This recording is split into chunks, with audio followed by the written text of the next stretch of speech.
Hello, hello, hello. Are you guys ready? Can you hear me?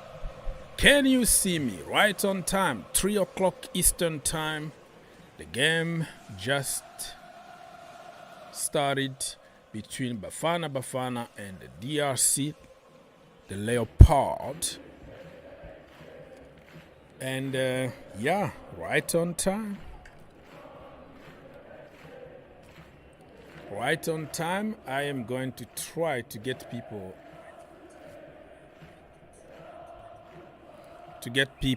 on the stream if you want, if you have time, of course. Everything is on your screen now. The result of the day. You can see Premier League, the Bundesliga, now African Cup of Nations, third place, the Asian Cup. Qatar won the Asian Cup today. A lot of controversy with 3 penalties, but nobody cares. I don't think they're going to lose their sleep because of critics. They are champions of Asia. Anyways, so while I'm trying to connect everything together, feel free to comment, join us. Give me some feedbacks. Let me know if it's too loud or too quiet or, something. Do something to contribute to the show. And I can be here for a long period of time or a short period of time. Just depend on the engagement, because I am here for the people. Okay.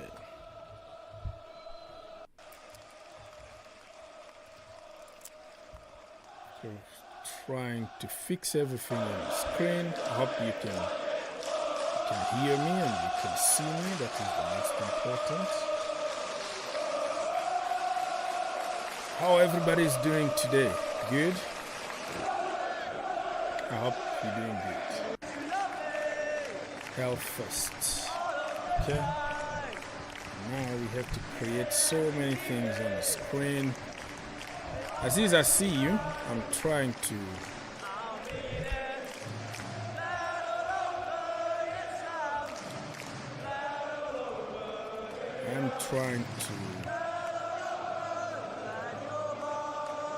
fix everything.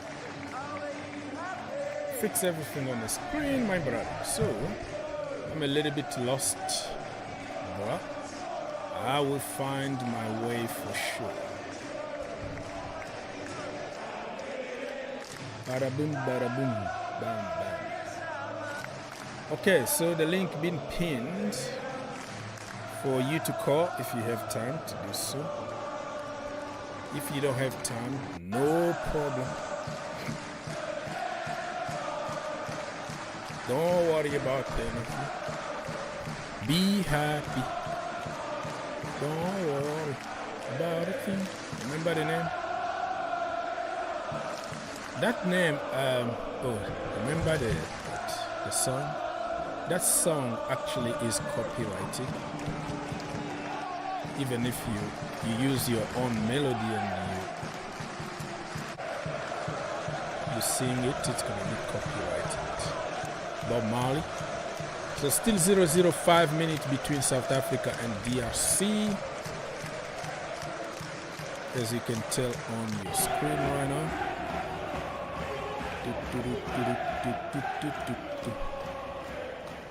What is happening with Thomas Tuchel? Thomas Tuchel, my brother, is in trouble right now. Tommy is in trouble. Today he got completely smashed, completely destroyed by Xavi Alonso, who could replace him at Bayern Munich. I don't understand what's going on with Tommy Tuchel, but it's not working for him. Last season he won the Bundesliga, but it was because of other teams decided, as per usual, to give the trophy to Bayern Munich the last minute. Borussia Dortmund. At home, all they had to do is to win the game and win the title. They decided not to do it because everybody needs to work for Bayern. So, and he lost the cup. He lost the Super Cup. He lost everything else besides the cup, the Bundesliga that was handed to him. Now you can see a lot of deficiency when it comes to his coaching. He loves to have like already made players on their prime, push them for a short period of time, win a title. But building a team from scratches, it's always a problem for Thomas Tuchel. If he found a team that's already there, built on their prime, he got the charisma, you know what I mean? The aura to win you a title in a short period of time. When you give him a budget and you give him few youngsters to develop and you ask him to do something, no, that is not his way. That Thomas Tuchel is about finished article, not developing, not anything else.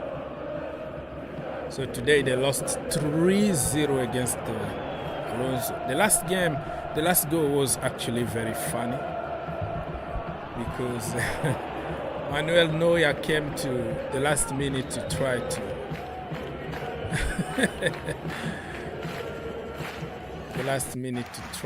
to score a goal and save. You know, it's just for, what is it called again? For honor or something. And then they ended up by conceding the third goal. Aziz, nice to see you, my brother. He said, like, good afternoon. We see you. All right. Alonso might be the new coach for Liverpool. Yeah, that's true. I don't see him coming to Chelsea because of how Chelsea is built. I don't think he's somebody that will accept to get sacked. Right? At Liverpool, he won't get sacked unless if he decides to resign or go. At Bayern Munich, really they want him. Thomas Tuchel don't have a chance to stay the end of the season. But Thomas Tuchel might go to Spain, probably manage Barcelona or something. Something is going to come up. Italy, Spain, England, he's going to go there. But Alonso is the man. Let me drink some water.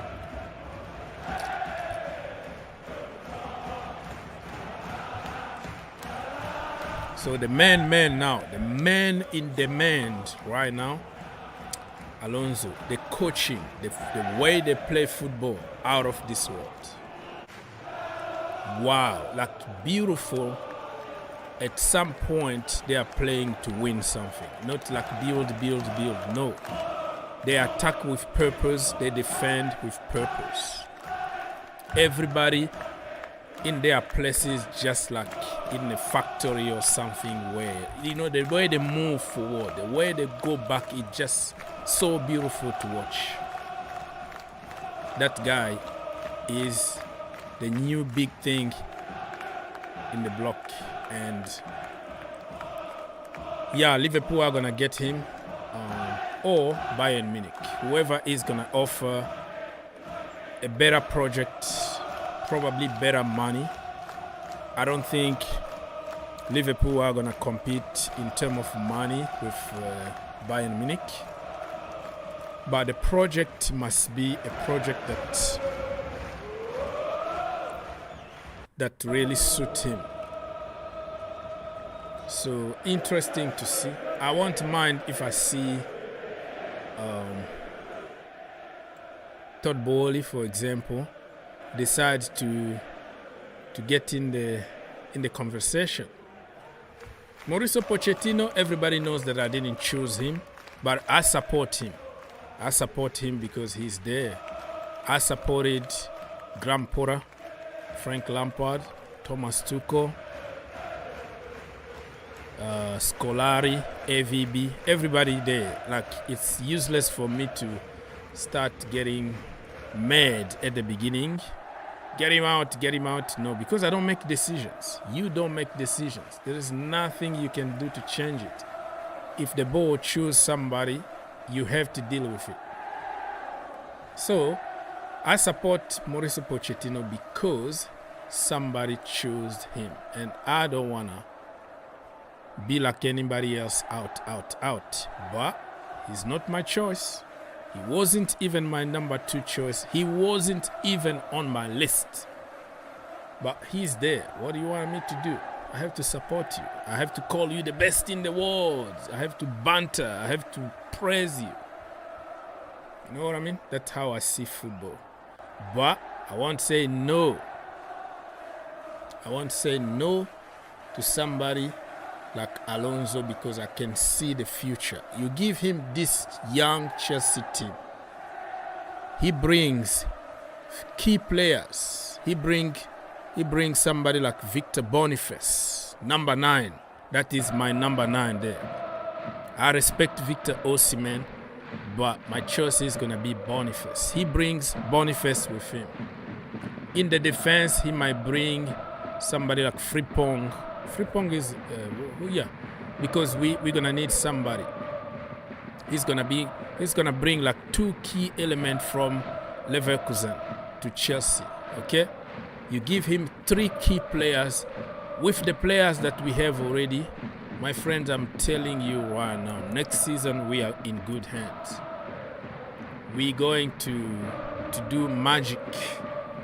We're going to qualify for top 4. We're going to win at least a couple of trophies if Alonso was there. But I don't make decisions, and I don't really think that he's going to choose Chelsea over Liverpool or Real Madrid. They have Ancelotti. Ancelotti is the best of the best, right? Unless if something happened, health issue or a fallout with somebody, he's going to stay. So Alonso is not going to. Real Madrid, I'm sure 2 clubs there to get him. Liverpool and Bayern Munich. Chelsea, you never know. Never say never. Probably we're going to offer him a project that he can't refuse. The money that he can't refuse. Alonso, man. Alonso is the next big thing. Arsenal for Life say, good evening. Good evening, sir. You guys doing good, but you have to win tomorrow, though. Otherwise, you are going to be in trouble because today, Manchester City won 2-0. Liverpool won 3-1. So the teams in your category, you know, the team that are fighting for the title, all of them pretty much won today. So you have to do it. You have to win tomorrow. So the pressure is on you.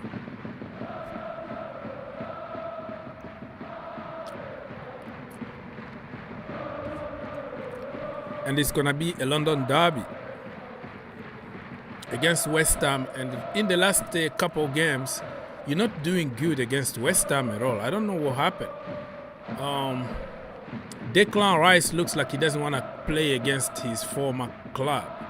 Every time he plays, like 2 times now, in the Cup and in the Premier League, he always flop against West Ham. I don't know what it is.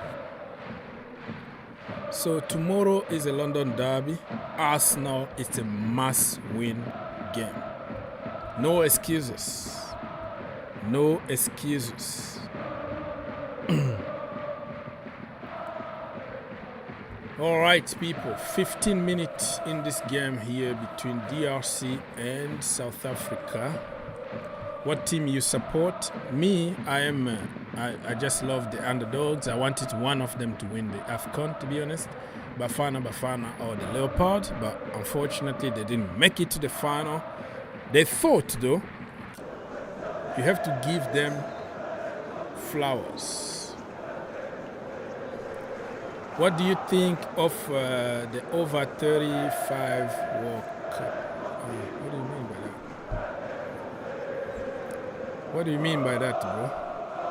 What do you think of the over 35 World Cup? Over 35 World Cup?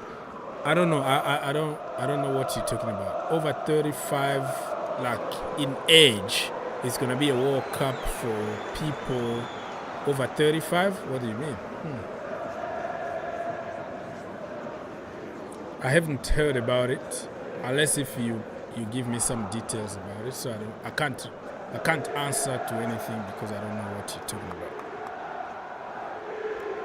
about. Okay. People, get in the comment section down below to keep this conversation going. Because I am here for the people. I have a lot of stuff to do. But I decided, since I scheduled this, I was like, I'm not gonna disappoint my people. Let me just go and be with them. And you know, the principle of the show is the people decide what we're gonna talk about, the people call, and the people talk. And I am listening and having a conversation with them.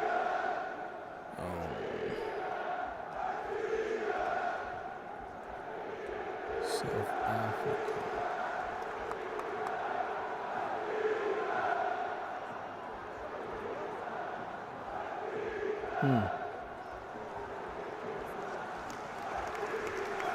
17 minutes in my location, still 0-0.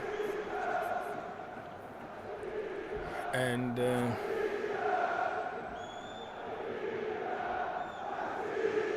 yeah, it is what it is.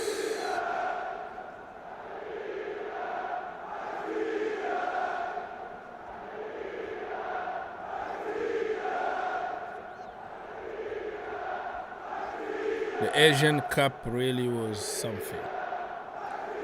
Qatar won today.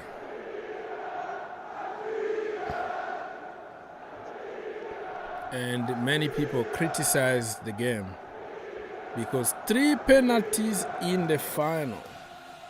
I heard of some people say that Qatar gave them money, blah, blah, blah, blah. You know how it goes. But I think all 3 penalties were penalties, you know.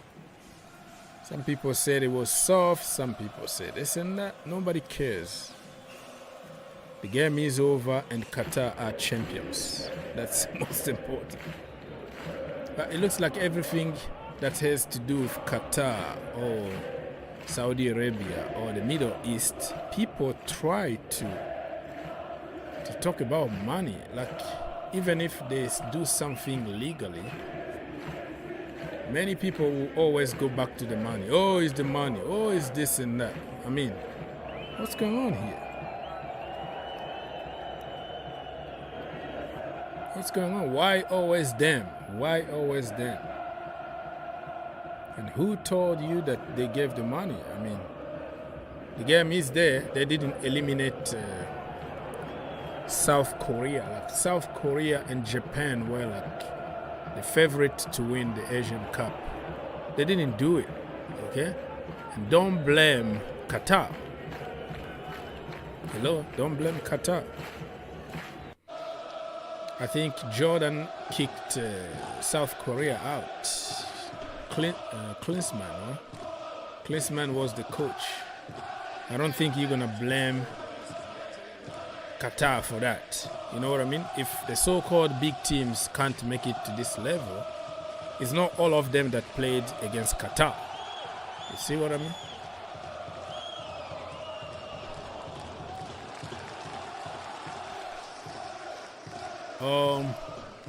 Let me read what you're trying to say here. I really don't know what you're talking about here, but I'm gonna try to just read. You said there will be around 8 teams, including France, England, Brazil, Thierry Henry, Ozil, Ronaldinho, Lampard, my all fixture. On what?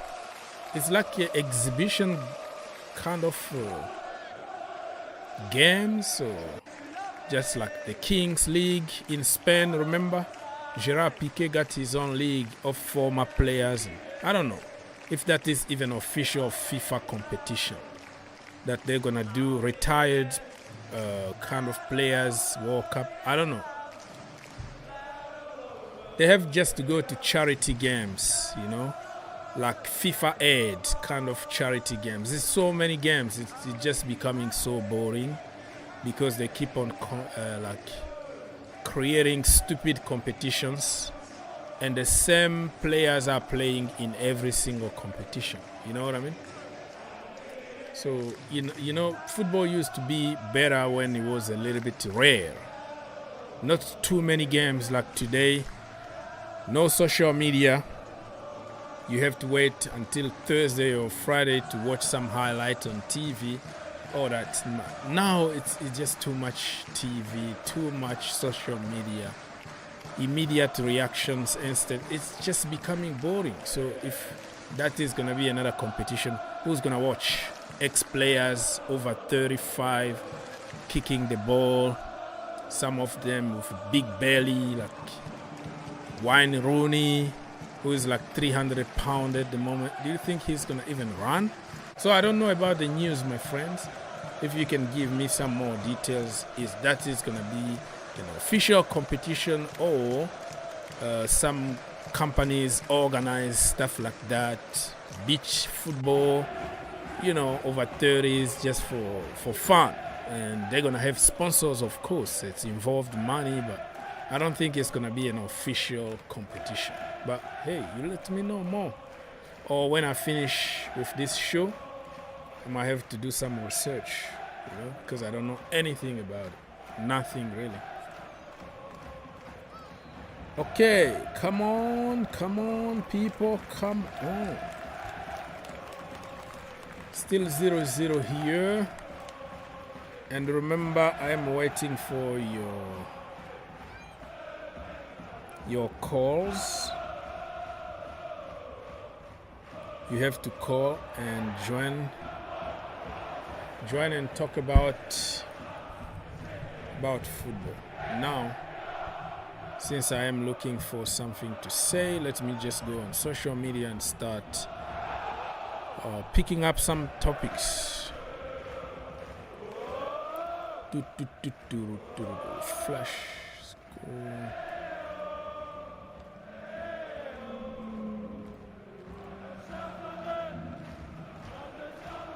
Okay, so let's take that score out of the way. Let's try to find if we can have Twitter, the X, if we can have Twitter on your screen. And let's try to, put it big here. And Carlo Ancelotti, man, what a coach. So since he came the first on my screen, let's just talk about Real Madrid and Carlo Ancelotti. Wow. So today they won against Girona 4-0. Before the game, it was tough. Rudiger is injured. Alaba is injured. Militao is injured. ACL injury.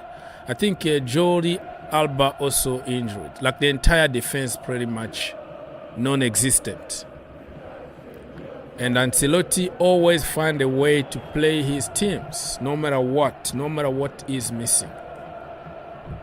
And remember, when Karim Benzema left Real Madrid, people said they are down. Who's going to score goals for them? And guess what?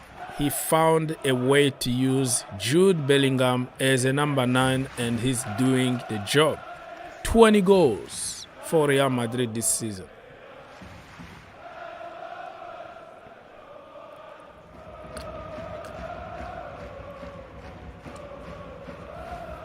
So Ancelotti always knows how to use players. The entire defense out, no problem. We're going to find Camavinga. We're going to find Tchouameni. We're going to find anybody that we're going to use there in the defense. No problem. As long as you score more goals than your position, you win. So Ancelotti, man, I don't understand how the hell Chelsea sacked Ancelotti for finishing second. I think he might be like the best Chelsea manager ever. Under him, we were scoring like 8-0, 6-1, 5. We were punishing teams for fun. Look at him today. What a coach. What a coach. He's not going to cry about, oh, the players is missing. No, no, no. He's going to find always solution. He's going to adapt players from different positions. And look at Vinicius Jr.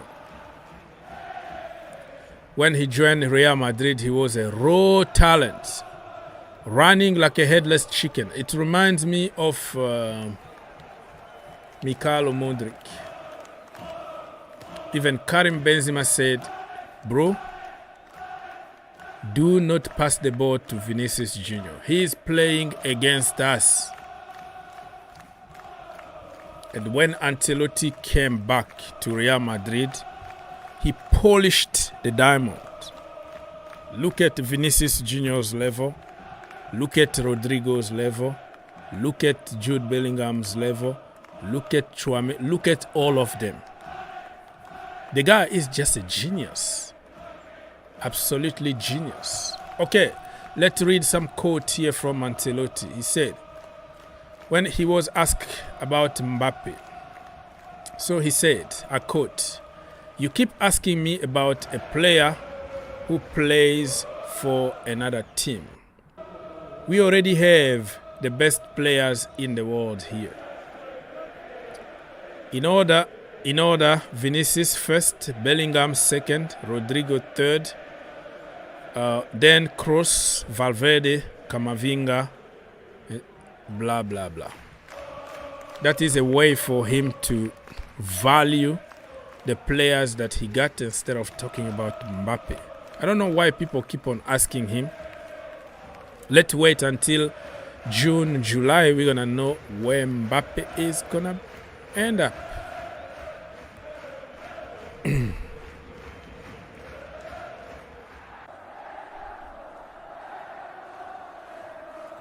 Okay, so you're talking about the plan for the teams to play the World Cup for over 35. It's set to be held in England this coming summer. Oh wow! So this coming summer we have Copa America that will be played in the USA, and then you have the Euros, and then after the Euros you have Olympic Games, including football or soccer, and I'm sure that you can find some other tournament in other levels, and then you add into that another competition including England, Germany. I don't know what age it is. I don't care even it doesn't involve active players or whatever, but it's just too much. It's too boring and nobody is gonna watch it. They are doing it for sponsors and TV commercials, but if that is the case, it's too many competitions. Somebody need to stop this. It's all about making money, and the quality of the product is going down and down. So many, man. So let's say the same times you have Argentina against the USA. Semi-finals of Copa America. And then you have over 35 tournament going there. Argentina against whatever team. What program are you gonna watch? Right? These people need to think about the quality of the product, what you offering, instead of, okay, we're gonna make some money. No, that doesn't work that way in my opinion. But yeah, I am going to read a little bit more about the tournament. I think I've been more focused on the Copa America, finding some ticket because I'm gonna be in few games here. Atlanta, Georgia, probably. I'm focused on Copa America and then Euros, and then it's gonna be Olympic Games that will happen in my town, Paris. Mbappe is gonna be there. I heard that Di Maria is gonna play. Messi is gonna play also the Olympic Games after finishing their tournament. So imagine Mbappe finishing Euros, and then immediately after a few days he plays with France also in the Olympic Games. Messi also want to play Olympic Games. So it's too much, man. Too much, you know. It's too much focus. Both semifinals will be played in June 8th, and yeah, so boring, bro. So boring. I really don't care about this tournament here. I really do not care. And you have to pay extra money to watch it, yeah. 11 aside, lasting 70 minutes. Oh, so that is gonna be like new rules because people are tired. Imagine just Wayne Rooney, right? Running and playing number 9 for England. He's gonna look like a 75 years old grandpa, right? It's just stupid. It's a lot of competitions, man. Like this year, we already had the African Cup of Nations, the Asian Cup. And then we're going to have Copa America, Euros, Olympic Games, and then this over 35 competition. Come on, man. And then you have domestic leagues, you know, Premier League, Bundesliga, you know, all that, Serie A. And then you have the Champions League. It's coming probably next week, right? The Champions League is back. You have Europa League. You have Europa Conference League.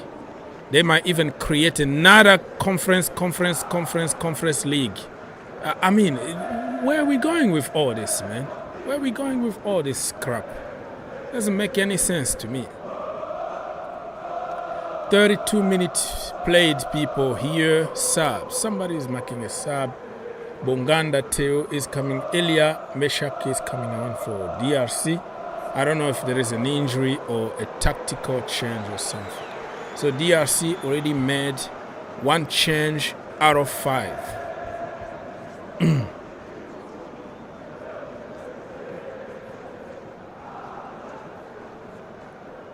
Yeah.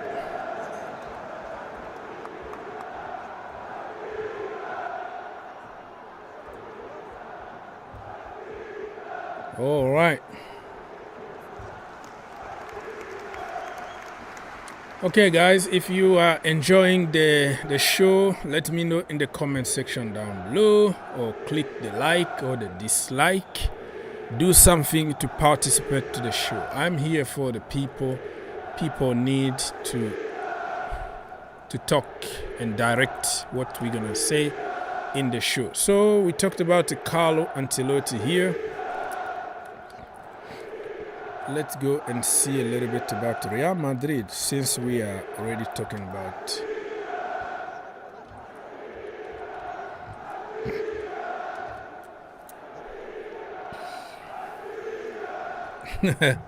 So look at the memes here. Real Madrid against Girona. So it's Girona are owned by City, by Manchester City Group. And Real Madrid, without so many players, managed to beat them. Incredible. Incredible. And some people said it was the right time for Girona to play Real Madrid, but there is never a good time to play Real Madrid, because somehow they're going to find a way to beat you. After Benzema left, and you have an aging midfielders like Kroos and Lucas Modric, people said this is the end of an era. Okay, the cycle is over. It's gonna take a few more years for them to rebuild. But look at them today. So the next generation is here. Look at this: Ronaldo, Figo, Zidane, and then another Ronaldo, of course, CR7, Benzema, and Bale, done. Now we have Vinicius, Bellingham, and Rodrigo. So yeah, the new generation is here. You know what? Me,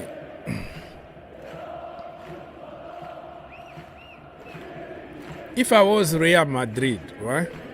Instead of getting Mbappe, I was going to try to get Haaland. I think they need Haaland more than Mbappe. That is just my opinion. Mbappe commercially, it's more than a football player. Haaland doesn't have the same aura of business behind the player, but he will score you tons of goals. I think Vinicius Junior,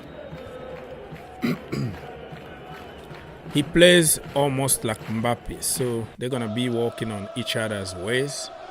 But I know that Ancelotti is gonna find a way to fit them together. Mbappe hates playing from the middle as a number 9. He doesn't like that. He likes to play from the left-hand side, and he likes to have a target man play with him. So that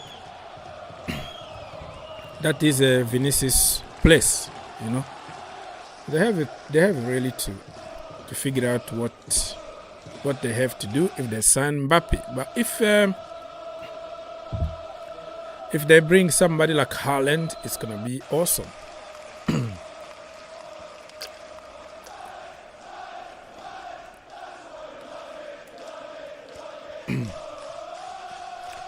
So we're talking about Real Madrid before we move to another topic here.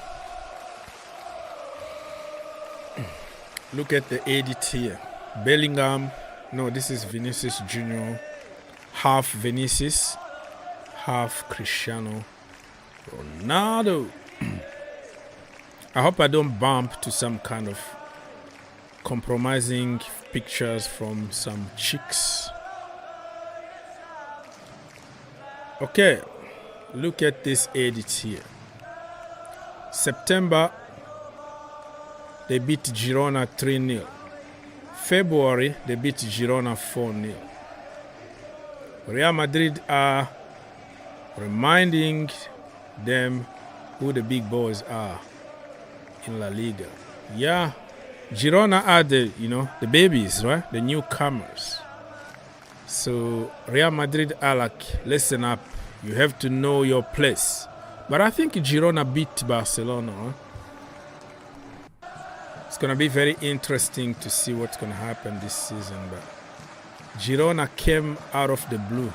Look at this. Yeah, that's what I was talking about. They beat Barcelona 4-2. Girona at home. In Barcelona, they did the job on them. So very, very interesting indeed. The big boys.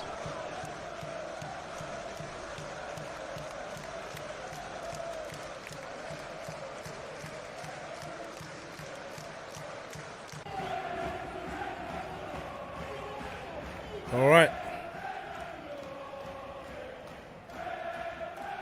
What is this? What is this statistics here? Girona against Real Madrid in La Liga this season. Goal difference 7. Yeah. Girona against all other side in La Liga this season. Yeah, they are destroying pretty much everybody but Real Madrid. 40 minutes gone for this game here, my friends. Still South Africa 0, Congo 0. I'm gonna be here for a little while. During halftime also I'll stay here, but the second half, if I don't get calls or I don't get comment, and then I will switch to audio commentary. So Real Madrid are big boys. Let's continue just a little bit with Real Madrid. Start of the day. Jude Bellingham is now the 93rd top goal scorer in Real Madrid history. 93rd. And you know the history of the club is amazing. So getting to top 100 already is an achievement. And he has played 29 games for the club and scored 20 goals. He's only 20 years old. Imagine what could happen 5 years from now. Sky is the limit, right? This guy is amazing. And the way I see it, I think the Ballon d'Or is written all over the place. Unless if somebody like Erling Haaland wins the Champions League and other trophies in England, and Real Madrid don't win the Champions League, that is going to be something. But if Real Madrid wins the Champions League and La Liga, game over. Bellingham, Ballon d'Or, and Haaland and Mbappe need to wait a little bit. Very interesting future for this young man, no? Very, very interesting. This tweet here is giving something different. He said 29 games for Real Madrid, 28 goal contributions. Goal contribution doesn't mean goal scored, right? He scored 20 goals and he contributed to other goals. Very, very interesting indeed. This young man is something else. Okay, we continue with Jude Bellingham here. Former Real Madrid players that Jude Bellingham already had moved. Has more La Liga goals than he has more La Liga goals than David Beckham. Already in half a season, he got more goals than Beckham. But Beckham wasn't somebody to score goals. You know, he creates moment of magic, assist, free kicks and all that, but I don't think his goal was to score goals. Michael Owen also, he played for Real Madrid, never scored 20 goals. Robin also never scored 20 goals. Wesley Sneijder never scored 20 goals. Michael Landrop also. Wow. And Bellingham beat their record in just half a season, 29 games. This is amazing, really.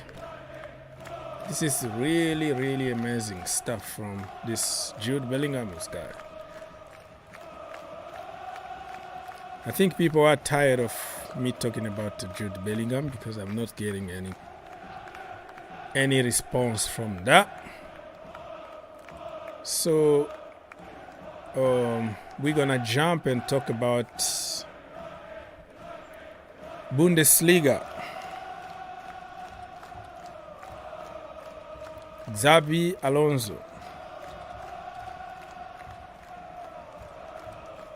And then after that we can switch to the Premier League because we always talk about the Premier League. The professor. They are calling him the professor already.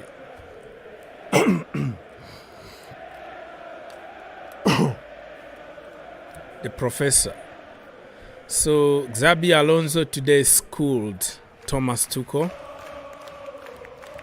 You know, Thomas Tuchel is just like the veteran, and the new kid in the block is like, you know what? I'm gonna show you that I can do this. So today, I think he schooled Thomas Tuchel. That's why they are calling him the Professor, El Professor. 2 minutes added in the first half. And after that, it's going to be a break for 15 minutes. Then we go from there.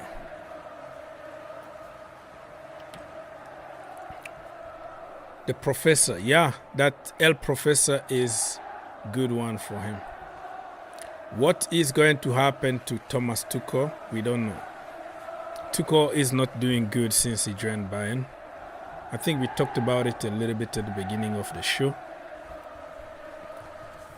Fabrizio Romano, Bayern Leverkusen win 3-0 against Bayern Munich. All right? And it's still unbeaten. So Alonso still unbeaten this season in all competitions. Yeah, you heard it. All competitions. Europa League, the Bundesliga, the German Cup, whatever cup it is, he just can't get an L. They don't lose. What a guy, man. What a coach. 31 games played, 27 wins, 4 draws, 0 defeat. 93 goals scored, 22 goals conceded. That just reminds me Jose Mourinho first time that he came to Chelsea, where Chelsea probably conceded around 15 goals in the Premier League the whole season.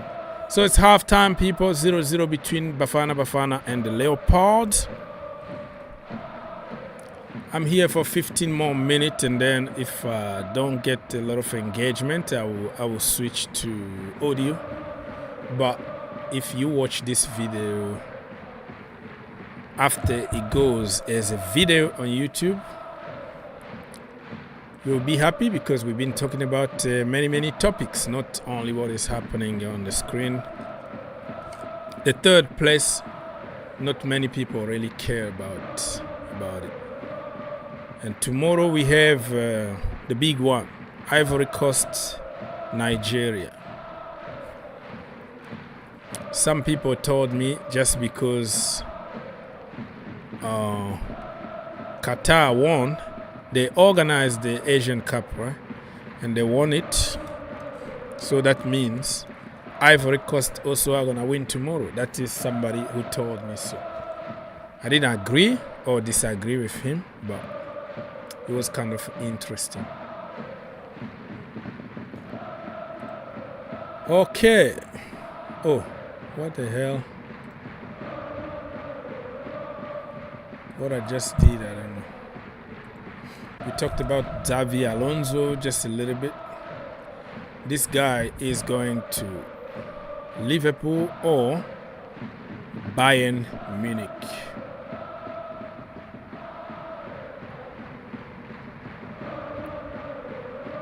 And what do you think about Harry Kane? Harry Kane, the curse of Harry Kane looks like it's everywhere. He went there, and the first game, it was in the Super Cup, right? German Super Cup.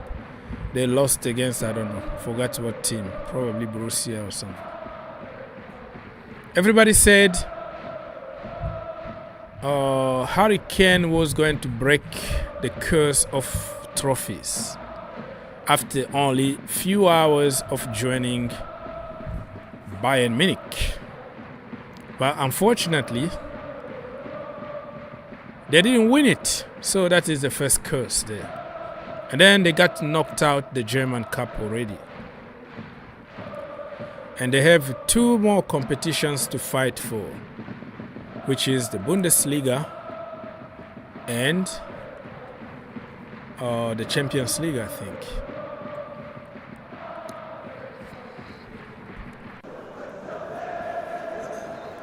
You know? So if I don't think they're gonna win the Champions League, but you never know. This is Thomas Tuchel, and he's very good with cup competitions. He might put all his eggs to win the Champions League, so never say never. The Bundesliga looks like it's getting away from them. So is this really a curse? Imagine if Bayern Munich don't win any trophy this season. And the first season that Hurricane joined them, they were winning for 11 seasons, at least 2 trophies every single season. And then you came to the team, you are the best scorer, you are one of the best number 9s in Europe, and then the team failed to win anything. The curse is going to be real, my friend. The curse is going to be real. And even Hurricane himself is going to hate his life. He left Tottenham Hotspurs and everything is working perfectly. Not perfectly, but better. Now, he went to Germany and then they have problems. Blue Eyes Afcon, let's go. Greetings, greetings, greetings. Yes, sir. Are you celebrating your Afcon win tomorrow already? Do you have already a vision? No, come on. No, there's work to be done. You put me down here when I was already down and you kicked me. How? Bam, bam. When you came here, you came for a few minutes just to punch me in the face to say, yeah, Bafana, Bafana, you see? Just to mock and celebrate. I'm here to support you. No, you're not supporting me. This is the kind of friendship that you are with me. Like when somebody is down and you come and kick him again. When they go low, we go lower. We go lower, man. How you doing, man? I'm doing okay. I have some personal issues, but that is not something to discuss on. You okay though, right? Yeah, it's okay. Just a good friend of mine, literally a family, really. That family member that just lost the dad. Oh no! So it's been really some tough moment, really. Very good friend, yeah. Sorry to hear that, bro. Sorry to hear that. Man. Wow. Yeah, that's condolences. A part of life. He's a very good friend of mine. Used to go to his farm all the time. He's always there for me. Everything that I do, always there for me. Yeah. Even my first car in this country, he gave me part of the money to buy the car. So just like all the good memory, like coming back, it was some really tough moment, really. Still now, even if I'm live now, just to take some of the situation off my mind. But yeah, it is what it is, man. That's tough, man. Yeah, this life is like a mall. When you finish shopping, you leave. Yeah, it's crazy, man. It's crazy, man. Yeah, let's go back and talk about football, man. So we can absolutely. Yeah, I know. I didn't watch any EPL games today. I know City played, right? Yeah, City actually won 2-0. Erling Haaland, and until 65th minute, they didn't have any shot on target. City, they were nowhere to be seen. No shot on target. Everton pretty much locked them. Well, locked them in terms of you have the possession, but you don't know what to do with the possession. So they were in control without being in control, if that makes sense. Yeah, Pep does that all the time. He gives you the ball. But it took Erling Haaland out of the blue. He was at the right place, the right time. Bam, 1-0. And after 14 minutes, or after 10 minutes after that, he scored the second goal. 2-0, game over. Bye-bye. But it was really a boring game to watch at the beginning. I see till the second half when Erling Haaland scored. It was really boring to watch because one team got the ball, another team defending for their lives as usual. Sean Dyche was on the stand because he got 2 yellow cards the other day, and he wasn't allowed to be there. And Pep got the job at the end. I had a Liverpool friend that came over, and he told me that today he's supporting Everton, which is rare that a Liverpool fan supports Everton, because he wanted Everton to get a result in order to allow Liverpool to be comfortably on top there, right? You see? So any point that City can drop or Arsenal can drop is going to benefit Liverpool. So. But it didn't happen. Maybe another day. Listen to what you're saying. On what planet Earth is Everton ever going to help Liverpool? Not in a million years. That's your worst rivals, the ones who always beat you. There's no way Everton's going to do Liverpool any favors. So they probably lost on purpose. I don't think they lost on purpose. You are struggling for relegation. You are fighting for your life. Any point is gonna count. It doesn't mean that they help them, like on purpose helping them, or losing on purpose because they have to work for themselves. But the result at the end might benefit somebody that you don't like. It doesn't mean that you did it on purpose to. The big result was Spurs when scoring in injury time. That was I was watching that game. That was incredible. That was a good game, and that is a winner. That is not like Spurs we know. Spurs we know normally choke. Like normally they would have lost that game. Well, right now they fight until the last minute. They can't. Exactly.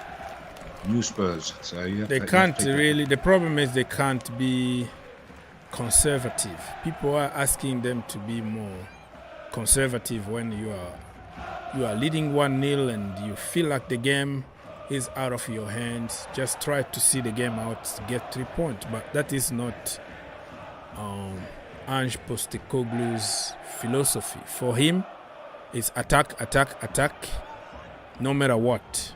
Let's go for it. So today again, they almost dropped a point. Even with 9 minutes, attack, attack, attack. But that paid off today. I mean, if they didn't attack and they say, okay, let's settle for a draw, let's try not to concede, and then they were not going to get 3 points. So yeah, but Spurs are still, I don't know if they're title contenders, but they're definitely for a chance for the top 4 Champions League. But the title, I think maybe that's asking too much. Arsenal is very much alive. Liverpool, City of Manchester. Look at that, Manchester City. They were nowhere a few weeks ago. Look at them. I look at the table. They're there. Where did they come from? I don't know how they do it every time, but well, they were not there because you're not paying attention to details.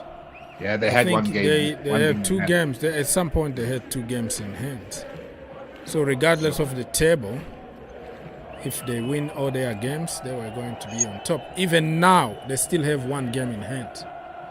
But you know that a game in hand is not just, you still got to win that game in hand. So it's not just because you have a game in hand, it means nothing unless you win the game.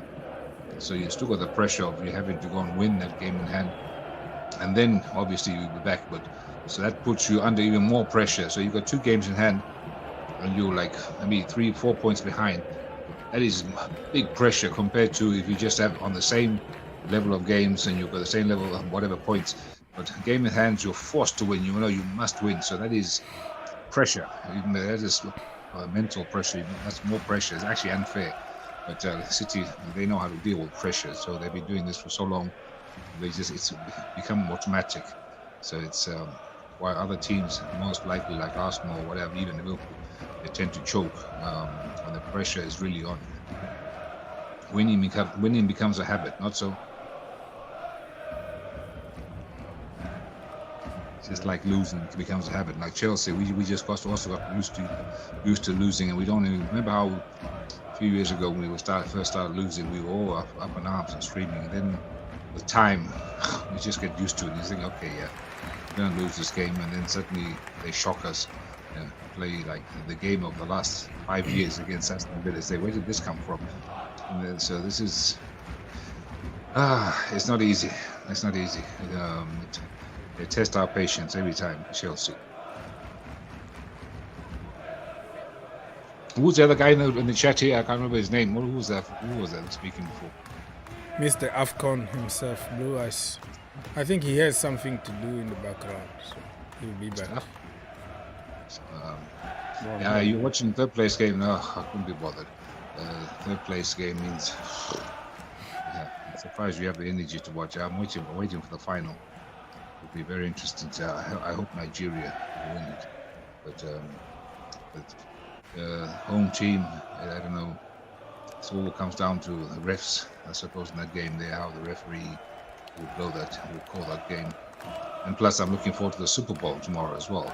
In your country there, San Francisco 49ers versus your Kansas City Chiefs. Probably I'm not gonna watch because this kind of like Super Bowl like this is just like a big event that we used to be in the farm with the guy that I just told you passed away. We're gonna have a lot of drinks, a lot of food. He always got like a deer, like the real deer meat there, all kind of food. We are together. It's not gonna be like a few days until. It's not gonna be like a joyful event for now. Like I'm watching stuff just for but I'm not gonna spend like my 4 hours watching the Super Bowl. Probably I will be watching some commercials because I watch Super Bowl mostly for the commercials. I don't like the slow pace of the NFL. I don't like the old drama around it. I just, it's about playing games, about eating a lot of food, meat, and drink a lot for people who drink. And just a good day with friends. But I'm not a big fan, to be honest with you. I love the NFL. It's fantastic. Well, it's a fantastic sport. It's a thinking man's game. It's not as violent as people think. It's a lot of strategy. Second half, people, 45 more minutes to see. I don't even know if this game is gonna be straight to penalties or it's gonna be added extra time. I don't know what the rules are for the third place, but it's just restarted. Second. How's South Africa's goalkeeper Williams? He didn't save the last time against Nigeria, but he's still a very good goalkeeper. Of course, I think he might get the Golden Glove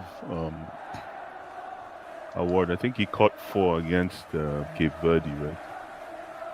He saved 4 against Cape Verde. So, I'm surprised that in Congo, man. Even though that Congo Ivory Coast game, it was kind of a cagey game. I thought Congo was going to come out victorious.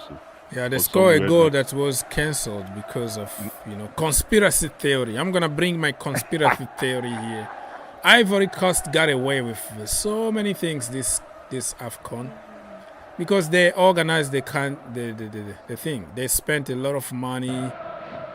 Imagine it was going to be a disaster if they got out, but somehow, lucky, after losing 4-0 against Equatorial Guinea, and then against Congo was better than them, in my opinion. A goal cancelled, they have a dodgy goal from whatever, that people close their eyes because it's Ivory Coast.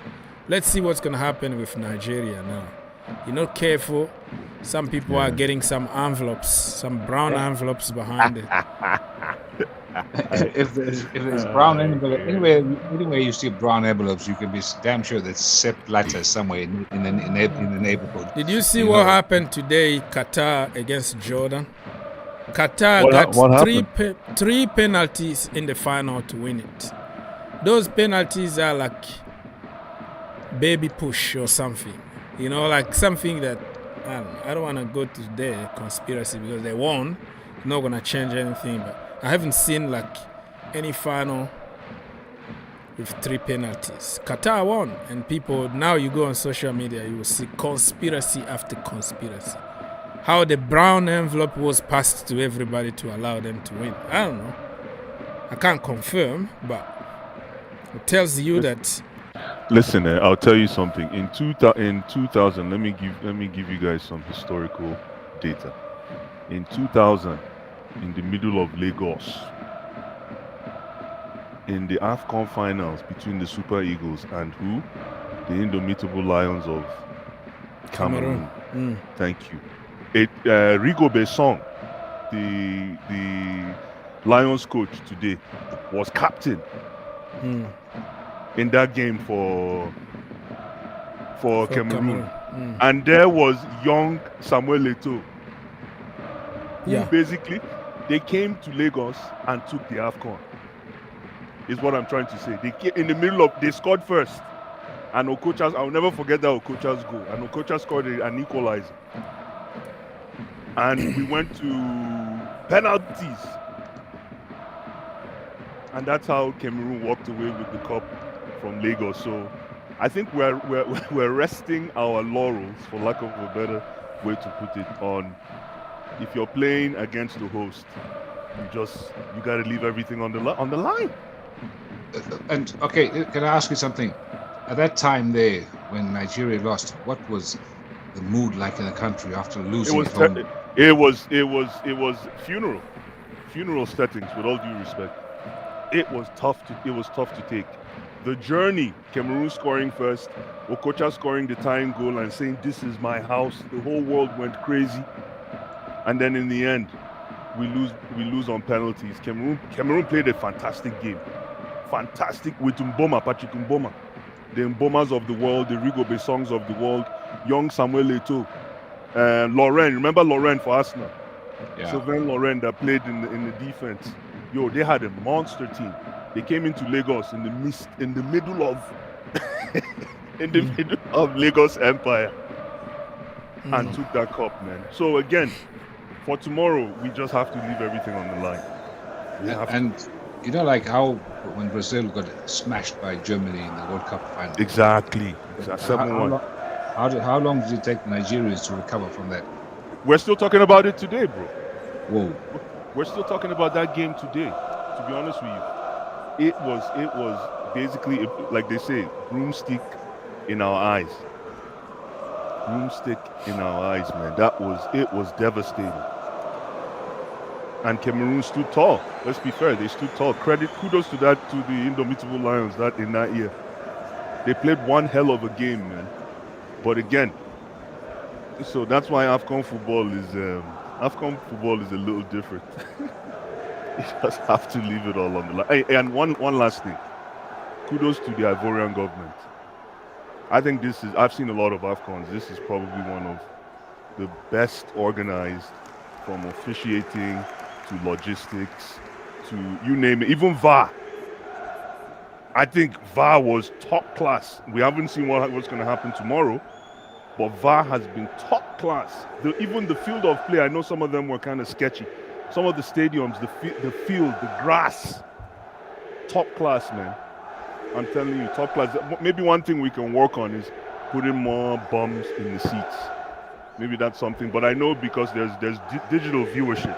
There's probably more digital viewers than physical viewers of the game. But maybe that's what they can work on, is getting more people sitting in the seats. But listen, congrats to Ivory Coast. Congrats, man. They pulled it off. Follow-up question, if I may. So, yes, like, sir. You know, like how other countries which host finals and they lose, I'm not mentioning names, the fans like riot and go crazy afterwards. How was it like in Nigeria? It didn't get there. I mean, there were some crazy stories, and you know, there were crazy stories, but no, not to the right level. No.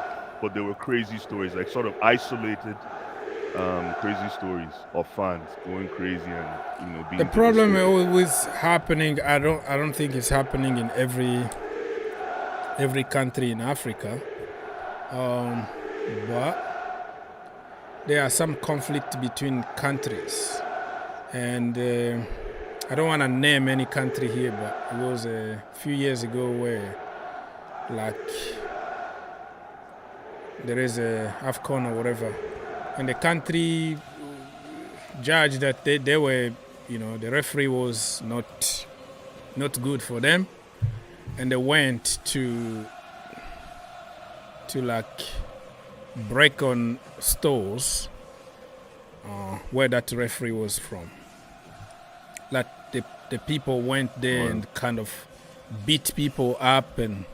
If you're talking about those stories those stories. There's so many. Even when they told missed penalty for Cameroon, if you want me to list stories like that, there's so many of those where fans go crazy when the player misses from. Of course, they know your house. They know if. Of course, look at Nwabali. Look at our goalkeeper, Stanley Nwabali. They went to his father's house to celebrate that game against South Africa. They say how many thousand people walked on the roads, the streets, to his father's house in his village. Wow, that's also dangerous because they can walk out when your son make a mistake, and it's gonna be the opposite. They're gonna really take you and beat you up. No. Niger fans love football, not like that. No, Niger fans are crazy about football, but not like that. Never. Okay. Now we're talking about Nigeria. So, like you as a proud Nigerian, how does it make you feel when one of your boys suddenly starts wearing a Germany shirt or England shirt and not the green Eagle shirt? That's okay. Listen, I've always said this. This is what I advocate for Nigerian football and African football in general. Scouting. Scouting is key. Scouting. William Troost-Ekong, our captain, could have been wearing a jersey for the Dutch. He could have been wearing a jersey for England. He got scouted. Alex Iwobi.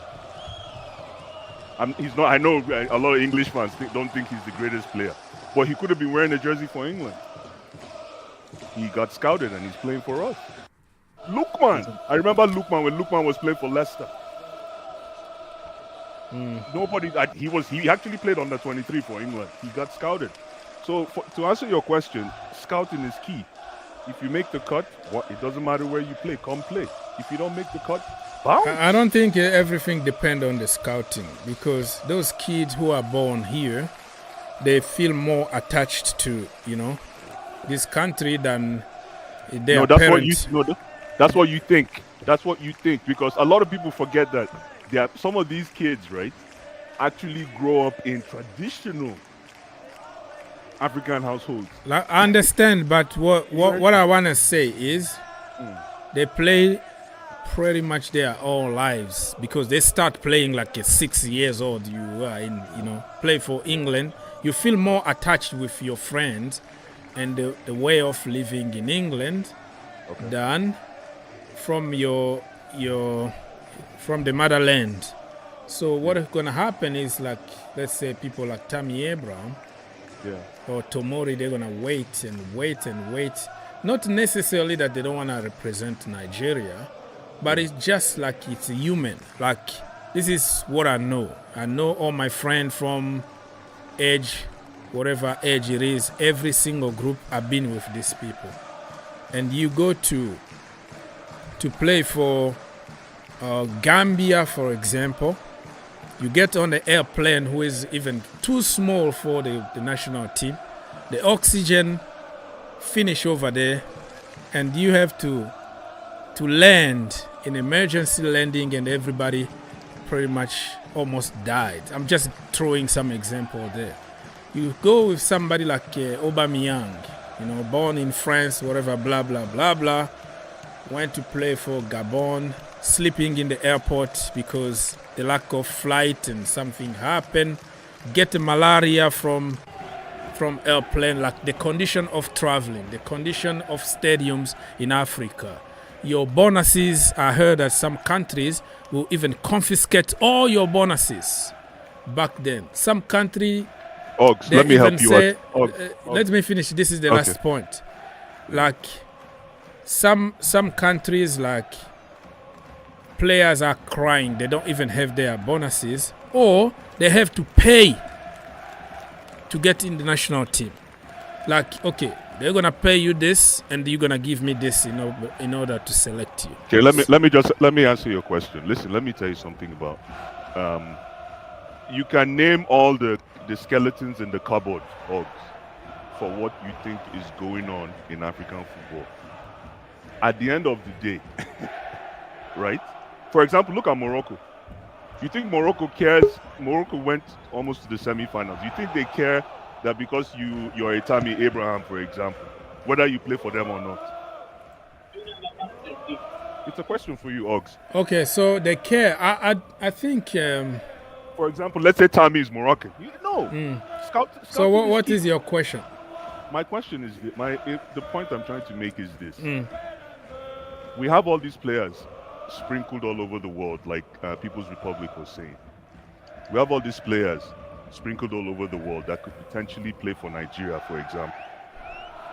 It is not a bad thing that we have that abundance, but I think what the key is, that's why I'm coming back to scouting. That's how we found our goalkeeper. That's how we found our goalkeeper. This goalkeeper that is saving our ass right now was based on scouting. But So, what if Yeah. you scout him Yes. and he doesn't want to play for you? No. That's why I doesn't- say that it now. never happens. Well, even there's also times when players come. For example, what's this kid that played for Southampton? Tella, Tella. He was fantastic in midfield for Southampton 2 seasons ago. Now he plays with Bayern Leverkusen. He plays with Xhaka at Bayern Leverkusen. Top player. He came for tryouts about 4 months ago. He got cut. He got cut, man. You're not going to play ahead of Lukman. You cannot play ahead of Moses Simon. You're having a fantastic season at Bayern Leverkusen, but no, man, you got cut. He's probably going to come back later this year and join the team, and that's what I call scouting. Okay. Some of these kids just think because you play for Crystal Palace, you can walk into any national team. That should stop. This is my advice to all the FAs in Africa. That should stop. You have to prove to us that you want to play. We're not coming to beg you anymore. Okay. Mr. Aziz, you just joined. Hey, good morning. Good afternoon, sir. Yes, sir. How you been? Yeah, I'm good. I'm good. I was listening to you guys' conversation. One thing I just want to chime in is that there's what you call pride of the country. There you go. Exactly. Now that's what I was looking for. The pride that you represented your country. These so-called foreign people, they only use you for few matches and you'll be forgotten. But you play for your country. Let me tell you, they used to say, no matter how bad a kid is, his mother will still love him. Meaning, no matter how bad this player is, so far as representing his country, the pride of his country, the jersey of his country, it's putting Africa on the map. Players like Ross Barkley, they could have represented Nigeria. They chose to play for England. How many games did Ross Barkley play for England? How many World Cups did he go to? Big players in other African countries where you can represent your country and put Africa back on the map. Jose Mourinho said it best. If all these great players played for their country in Africa, Africa would have been winning the World Cup, would have been winning stuff. Look at France. Let's take France, for example. The France 98 team, 90% of them are from Africa. 2018 France national team, all of them are from Africa, except the lack of Giroud and Co. So you see what I'm saying there? These players need to look at, let's play for our country. Because these people don't value us over there in England. But I completely understand what you mean. The problem I'm trying to make here is the way you feel is completely different than what your daughter is going to feel. I know she's going to be educated in the way we were educated. She's going to visit Africa, visit the grandparents and all that, understand a certain level of, our culture. but it's not going to take away the fact that she's going to grow up with Americans. She's going to speak like them. She's going to adopt their way also. So you have to find a balance here. What I'm saying is, like, just because somebody didn't represent Nigeria doesn't mean that he's not proud of Nigeria. It's about the culture. It's about how you grew up. It's about that's not what we're saying, though. We're not saying that. We're not saying that if you don't play just because you didn't make the cut. Of course, that's for real. That happens in every aspect of life. What we're talking about is that transition. Make the cut or don't make the cut. Simple. Make the cut or don't make the cut. In terms of the way you feel, yes, that never changes. It will never change. Of course, you feel Nigerian all you want, but still play for England. Look at the Super Bowl. Look at a lot of these players. They're coming in. They're actually coming into the gym now with African gear on. A lot of them that are originally African, their parents are African. They come in with their traditional gear, coming into games now before they go change into their uniforms. So we understand that. I think we need to work on the way we employ some of these players.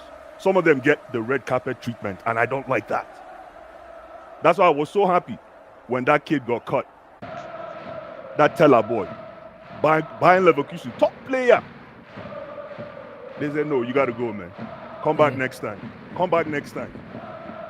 But for me, Malawi, if I saw one of my Malawi boys playing for, I don't know, West Germany or something, I would be hurt. It would hurt crazy. Why is he playing for that team, that country, but he's one of our homeboys? This is what I was trying to get to. Because I would feel robbed. I feel that it should be us. No, abundance of talent, though. When you have abundance of talent, you have to be able. That's why you're a big team, right?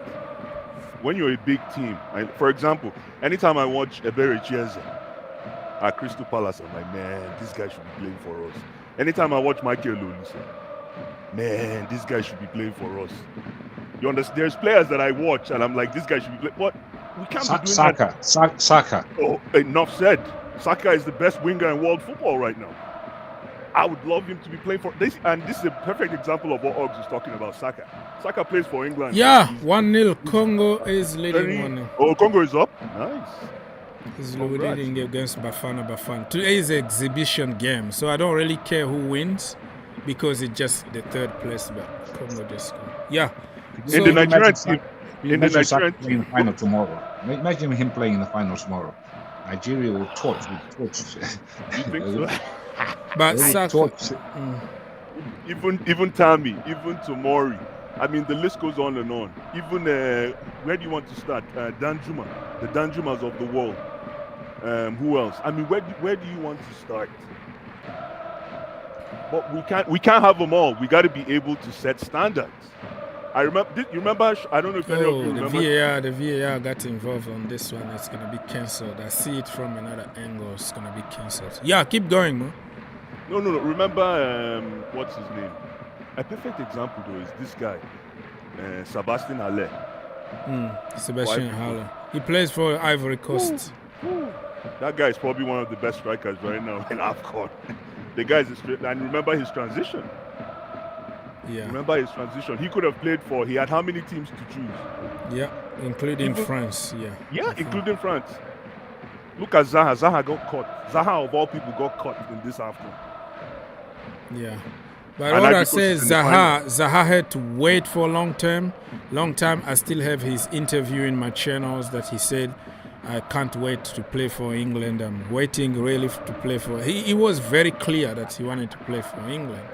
And when he saw that his age is just advanced and doesn't get a chance, and then he went to play for Ivory Coast. And this time around, he was left out. I don't know, it was some kind of argument or whatever. And then Ivory Coast are in the final. So imagine that. Imagine. I know imagine that story, Oggs. Yeah. Now Ivory Coast is in the finals. There was a time when we went after the Nigerian FA went after Gabi Agbonlahor, and we tried. He kept going, no, I want to play for England. Did he end up playing for England? Kabi Agbonla will never end up playing for England. Same thing with Shola Amobi. For those, I don't know any of you who remember Shola Amobi that played Newcastle. I know him. Yeah. He waited and waited and Amobi waited. played for Newcastle now. Him and his brother. Exactly. He waited and waited and waited and waited and waited to play for England. Wait, what happened? Stephen Keshi of blessed memory, the late great Stephen Keshi, the boss, threw him a bone and said, "Oh, yeah, come and play for us." Stephen Keshi died. Yes. Big Keshi. No. The boss. Big Keshi. What happened? The boss. What happened to him? What happened to him? He was sick. The most rugged number 5. Mm-hmm. The most Shame, rugged man. number 5. Yeah. That guy catch you in midfield, you're done. You're dinner. Him and Christian Chukwu. Thank you. Those were men. Those were We the have most rugged he has number 4. Hey. You know what I love about Keshi is he's absolutely what you call a linguist. He coached Togo with French, pure French, and took him to the World Cup, speaking French. Wow. And then all the kids that came from England when 2013, when he coached and took us to the Afcon championship, Yeah, we won it. we won it, and he was coaching them in pidgin English. He was speaking pidgin. Was he even allowed to coach Togo in the World Cup? Because I knew Exactly. Adebayo threw him under the bus. Yeah, they fired him. Yeah, Adebayo plotted 1 or 2. Adebayo, I don't know what the beef was between him and Adebayo. Adebayo always have that indiscipline in him. But he was a fantastic player. Adebayo. No, Adebayo was a tough. he was a good player, but indiscipline killed him. Because there are players in Africa that expected they should have taken the world by map. Elijah Diouf. Player. Elijah Diouf, player, man. Diouf could have taken, I don't know, maybe because of the beef with Steven Gerrard and Carragher, he should have taken Liverpool on the map. Indiscipline killed him. Absolutely. But he had a terrible injury. That leg break of Diouf. Oh my God. Yeah. That was terrible. That was horrible. No, I don't even know. Dubriciste. Did he even play after It that? was Dubriciste that broke his leg. Who? Diouf Cisse. didn't break. It was Cisse that had the leg breaking injury. Cisse. I was Cisse one. It was horrible. Diouf went to Bolton. Remember, he went to Bolton. He played with Okocha. The problem with Diouf Diouf is he was always beefing with fans. The fans got into his head. He's a very emotional player, so fans knew how to get to him. And Cisse. anytime, yeah. Did he recover from the break? Yeah, he recovered from the break injury. He recovered. He played again? Yeah, he played. He still played for Liverpool. Are you talking? Oh, Cisse. Oh, yes. Oh, It was Cisse that broke his leg for Liverpool. Remember, he came back to the Champions League final. you guys He are came back in the Champions League final, remember? Well, In 2005. I can't remember. That's why I'm asking. Yeah, that was a long time. He came back in the Champions League final to play the final. Wow, that's remarkable. That is God working miracles. Because that leg break was one of the worst things I've ever seen. It was horrible. And you just thought somebody would never walk again. But to actually come back to the Champions League final, that is the hand of God, for sure. You'd be blessed. But we're talking about Diouf, El Hadji Diouf. You know, his most memorable thing about him was his hairstyle, his hair color, blonde. It's just No. The most memorable thing was what he did to France in '98. Hey, that was a world-class performance by El Hadji Diouf. It was a El Hadji Diouf masterclass. He destroyed Patrick Vieira. He took Patrick Vieira and those guys to the cleaners. That game ended 1-0.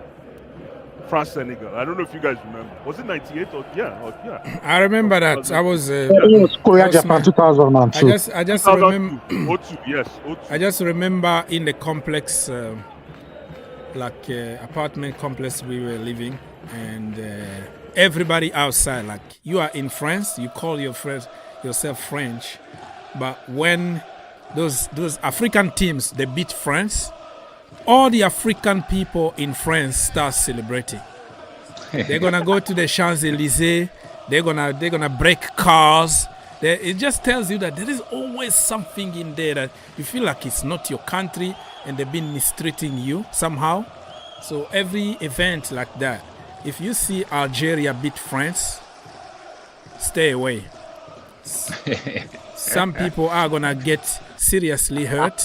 Some cars are gonna be burned down. Champs-Élysées is gonna be like a war zone. So I still remember back then, like in Champs-Élysées, like so many people celebrating Senegal beating France. But in the French team, you have so many people from Senegal. No? Huh? In the French national team, aren't there quite a few players from Senegal? I don't. Yes, What is it? Patrick Vieira is Senegalese. Vieira is from Senegal. Patrick Vieira is very. You think Kadio Makalele too was from Senegal too? No, No, Makelele is Makelele from is Congo, and from Congo. Desai is from Ghana. Ghana. It's from Ghana. Ghana. Really? And back then, Yeah. something that Somebody else with Senegalese. Sorry, and sorry to interrupt, but it's Patrice Evra. Evra is from Senegal. from there, and Thierry Henry Okay, is from Guadeloupe, which is I was like trying to those. ask you, he's South America, no, or Central America, somewhere in Caribbean. Yeah, it's in Caribbean somewhere, but those slaves that people left in those islands. So he's from Africa, but they were left somewhere to make money for Sugar plantations. a sugar plantation and whatever. So that is a back how then do it used to be how do you something end up- like this, right? Desai was born in Accra. I think his mother get married to a French guy and they moved to France when he was small, right? So the funny stuff is, like, if you hear French and you follow the French commentary. So when France wins, they're gonna say Marcel Desailly, les Français, and like say all the good stuff about France, right? And then you lose the game, like the way they lost against Senegal. All of a sudden, oh, Marcel Desailly, né à Accra. Like they just starting saying that he was born in Accra and start giving your background. So there is this kind of connection. You see why it's good to play for your country? You've just made the point. But the problem You just is, made the point. Osil made the point. Even I'm not really a fan of Osil. Osil made the point. He said, when I win, I'm a German. But But when I lose, I'm from Turkey. Right? I'm from Turkey. See, that is exactly what happened to Yeah. in France. That's why there's no real Because connection. But in 2002, I remember them dissing Zidane should go back to Algeria. the problem. I remember that story well. Do you remember when England lost the final to Italy when Saka missed the penalty? Yeah, Saka, they used the three black boys that missed the penalty. But especially Saka, the racism and abuse he received was, I couldn't believe that people could be that evil. It was like, wow, come on, man. This guy's only a young boy. Give him a fucking break. But nope, people, they were just evil. Their dark side came to light. And I thought to myself, why would you even want to play for this team here, with this country, when they treat you like this, like you're some kind of animal, savage? This is just, I would never ever play for that team again, ever. The way they got treated by the fans afterwards, it was just evil. I'm sorry to say that, but Let me even put somebody on blast today. His name is Ransom Dance. He's a YouTube football guy. I don't know if you know him. I'll send you his link. He was talking about, he's a Manchester United fan. He was talking about Chelsea not to buy Osimhen, that they should buy the other guy from England. What's that other from Bradford? Avantoni. He was comparing Victor Osimhen to a donkey. A donkey. And I took he said, don't buy that donkey. I took an offense to that. And the guy is black as well, though, but he's just from England. He was born in England, but he's Jamaican. If that, His expression, expression. yeah. Expression's older brother. Mm. That's expression's older brother. I see. And I'm going to put that brother on blast. I'm going to put that brother on blast. Don't ever call my countryman, an African man, a donkey ever in your life again. Well, let me educate you something when it comes to this social media and YouTube stuff. The more stupid you are, the more evil you are, the more rude you are, the more you insult people and call people name, the more successful you are. So somebody who doesn't have a job, who depend on YouTube to pay his bills, they accept to be stupid just to get the money. Probably they don't really need it, but they have to use colorful language. They have to tell people what they want to hear in order to get money. You will see those kind of people are very successful because they can't speak for 10 seconds without cursing or saying something crap. And that is exactly what young generation today want to hear. They want to hear you attack people. He's the same guy who called also N'Golo Kante a donkey, and he said that Fred is better than N'Golo Kante, but it's not going to fit the narrative. So for those people that you see there, many of them are just acting just for the money, for peace. So all I can tell you is just don't take it very seriously, because he called pretty much everybody all kind of names for the show, for the clout, because that is the way he is. So he used to be on one of the originals of what you call this, Red Devils, Man United TV, what you call it, Pan TV. They all left. They all left like Mark Goldbridge. He got thrown out because of youth. He got thrown out because of his language was so strong. Not necessarily on the language, but it's about also money, sharing money. When you work with some people and then you don't get probably what you think you deserve, and you think you can make your own channel and make more money, why not? And also even Flex used to work with Mark Goldbridge. They pushed that channel from 0 to more than 1 billion. And you're just getting probably money for ticket or whatever, and you see somebody else getting commercial deals, getting on TV and whatever. At some point, you are human and you want to make proper money and do your own company. So there are so many things behind there. Even on Arsenal fans TV, so many people that used to be the DT troops or whatever, probably in real life they are not that way. They have to act. DT went to jail. What are you talking about? DT went to jail. Let me finish. I'm talking about the language, the way they express themselves in that is just get mad, and then people will watch the most because you insult Wenger, you attack everybody, and people feel like you represent them. So necessarily what I say here probably is not the way they speak in real life, but because they are actors, Who was that guy? One guy from Chelsea Fan TV. He's now on Talk Sport. Rory Jennings. Rory Jennings, yeah. Wow, he's made it. So that's what I said. Like now, even the mainstream media, they don't care about you being rude anymore. They don't care about profanity, colorful language. They care about how many people you can bring to them and how much business they're gonna make out of you, and they pay you a tiny money, and you promote yourself somehow because you promote your podcast, you promote your channels. They pay you even peanut money, but it's free publicity. You will see even today channels like Sky Sport or whatever, when a kid 17 years old like High Speed Show comes to England, he's a big star. Because why? Because he got a big audience. And the audience know him for yelling at people, insulting people, pushing people on the street, all the bad things.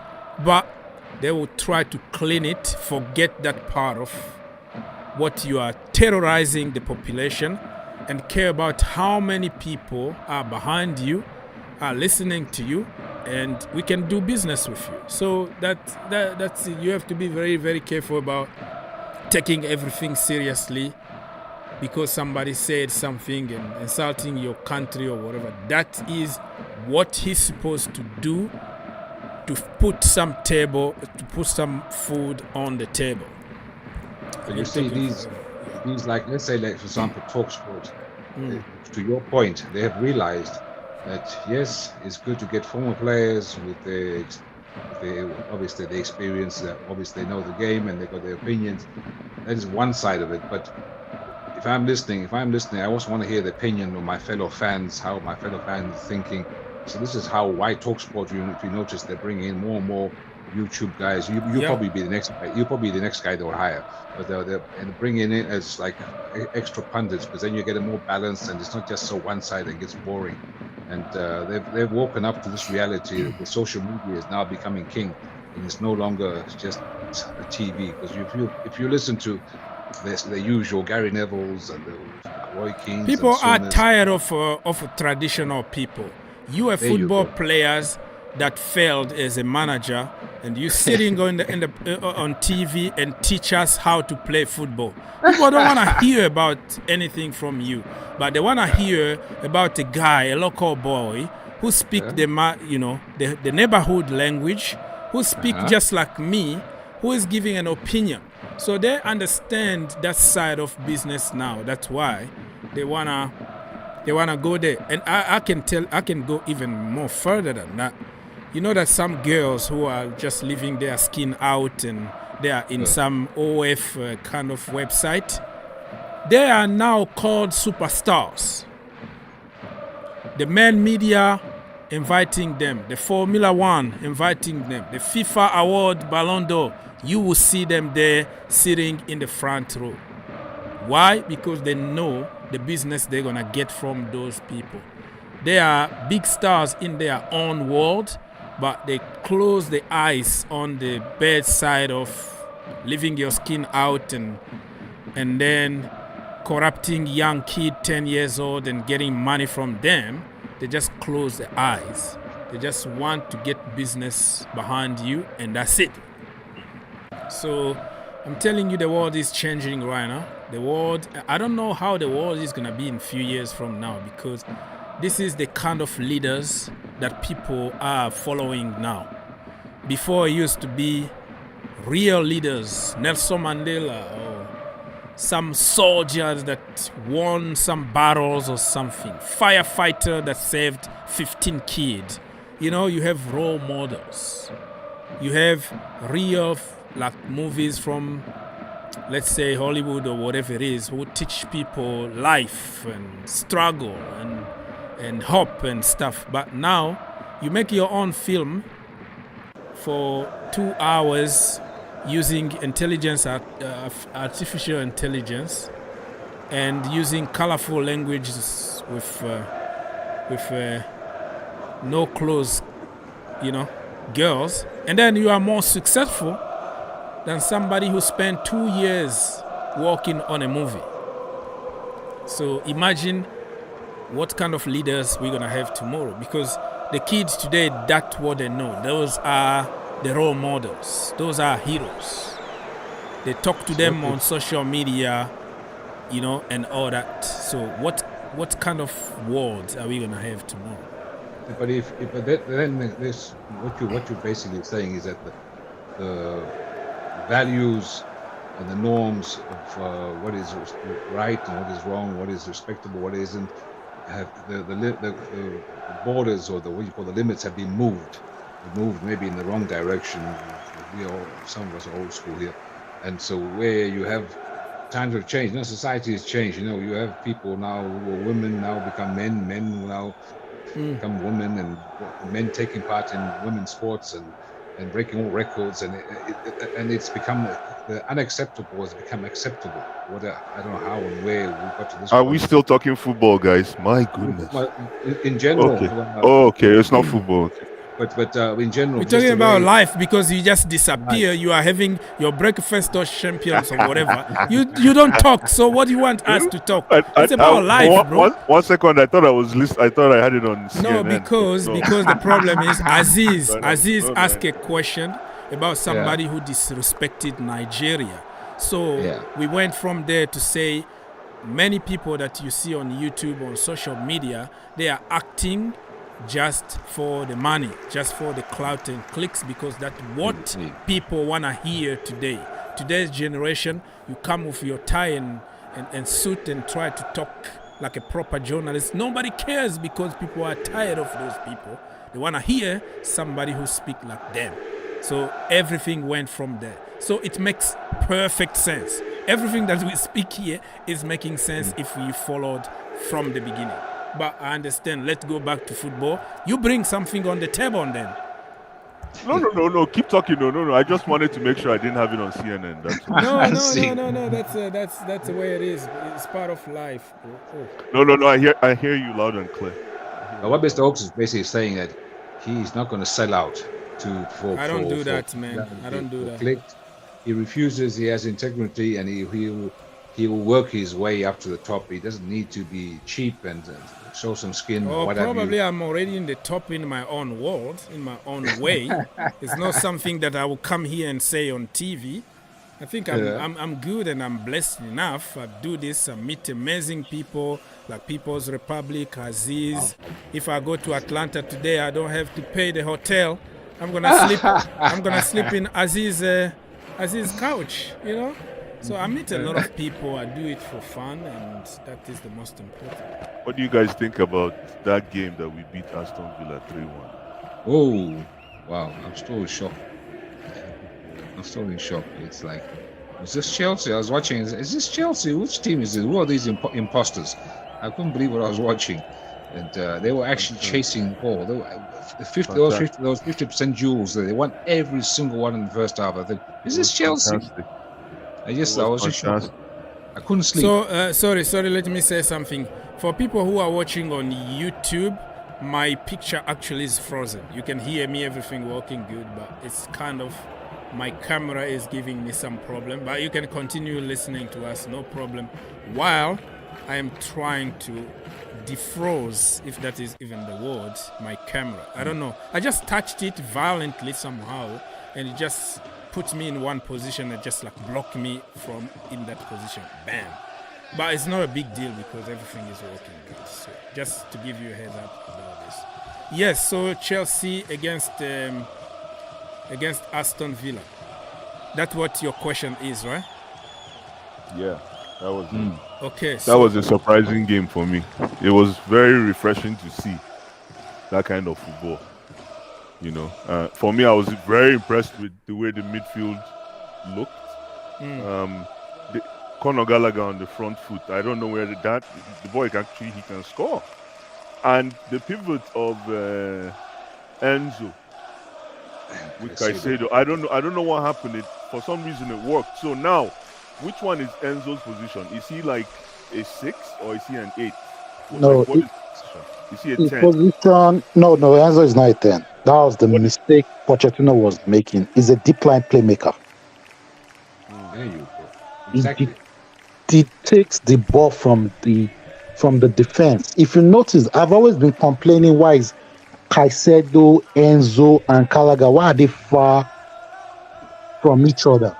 And when I said it, we lost to Liverpool and we lost to Wolves. And I don't know if the coach is looking at this our show. What he did, he put those players close to each other. So Caicedo was not doing 3 jobs at the same time. Nobody can be Kante. Yeah. Nobody can be Makalele. But I'll tell you one thing. I'll tell you the reason why we won that game. Tell us. This is my very myopic, selfish analysis of why we won this game. Is Og still with us? Yeah. Can you guys hear me? Wait. I can hear you. Okay, perfect. Okay. I feel that the reason we won that game is playing Nicholas Jackson as what was he, a winger? He was inside forward. Oh my goodness, that thing was the master stroke. Nicholas Jackson is not a striker.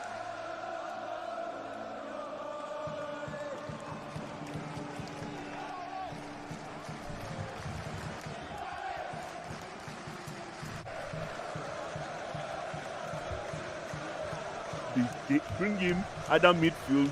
I didn't even think winger would work. I said bring him as a 10. He can carry the ball and he's a bully. He's tall and he has pace because we have nobody that can carry the ball. And that's exactly what he did in that game. You forgot to mention his work rate. His work rate is not important. So what you do is you take the pressure of scoring away from him. And what happens is he will now score. That's what I'm trying to say. when you take the pressure of scoring away from him and you make him more of a service guy, defenders forget about him. And that's how he got that header. You see how he stole that header really quick. Yeah, I told you, listen, you people don't believe in me. I told you, after the Afcon, that guy is gonna visit the village. and you see what happened, right? The first goal, header. When was the last time the brother scored a header? Even he touched the ball with his head. No, nothing. But people, like I said, I'm frozen. The picture is frozen, but you can hear me. Everything is good. I don't know. Probably I have to disconnect after this. So just deal with it until the end because we're still here for only a few more minutes. 90 minutes plus 3. And I don't know if it's going to be straight penalties. If they go to penalties and then I wanted to say Afrique Du Sud. But South Africa might win it because they have a better keeper. But let's wait and see what's going to happen. Okay, so what I said is, like, if the guy goes to the village, he's going to see the elders and then give them some traditional Ogs, hold on. Ogs, don't go. Listen, what you're saying it makes sense, but we're trying to talk about the tactical manipulation that was applied here. Okay, so let me, because... Hold on, Ogs, hold on. The fact that you take away your number 9 and you bring him into a number 8/number 11/number 7 position. You bring him you take him away from that number 9 position and you bring him.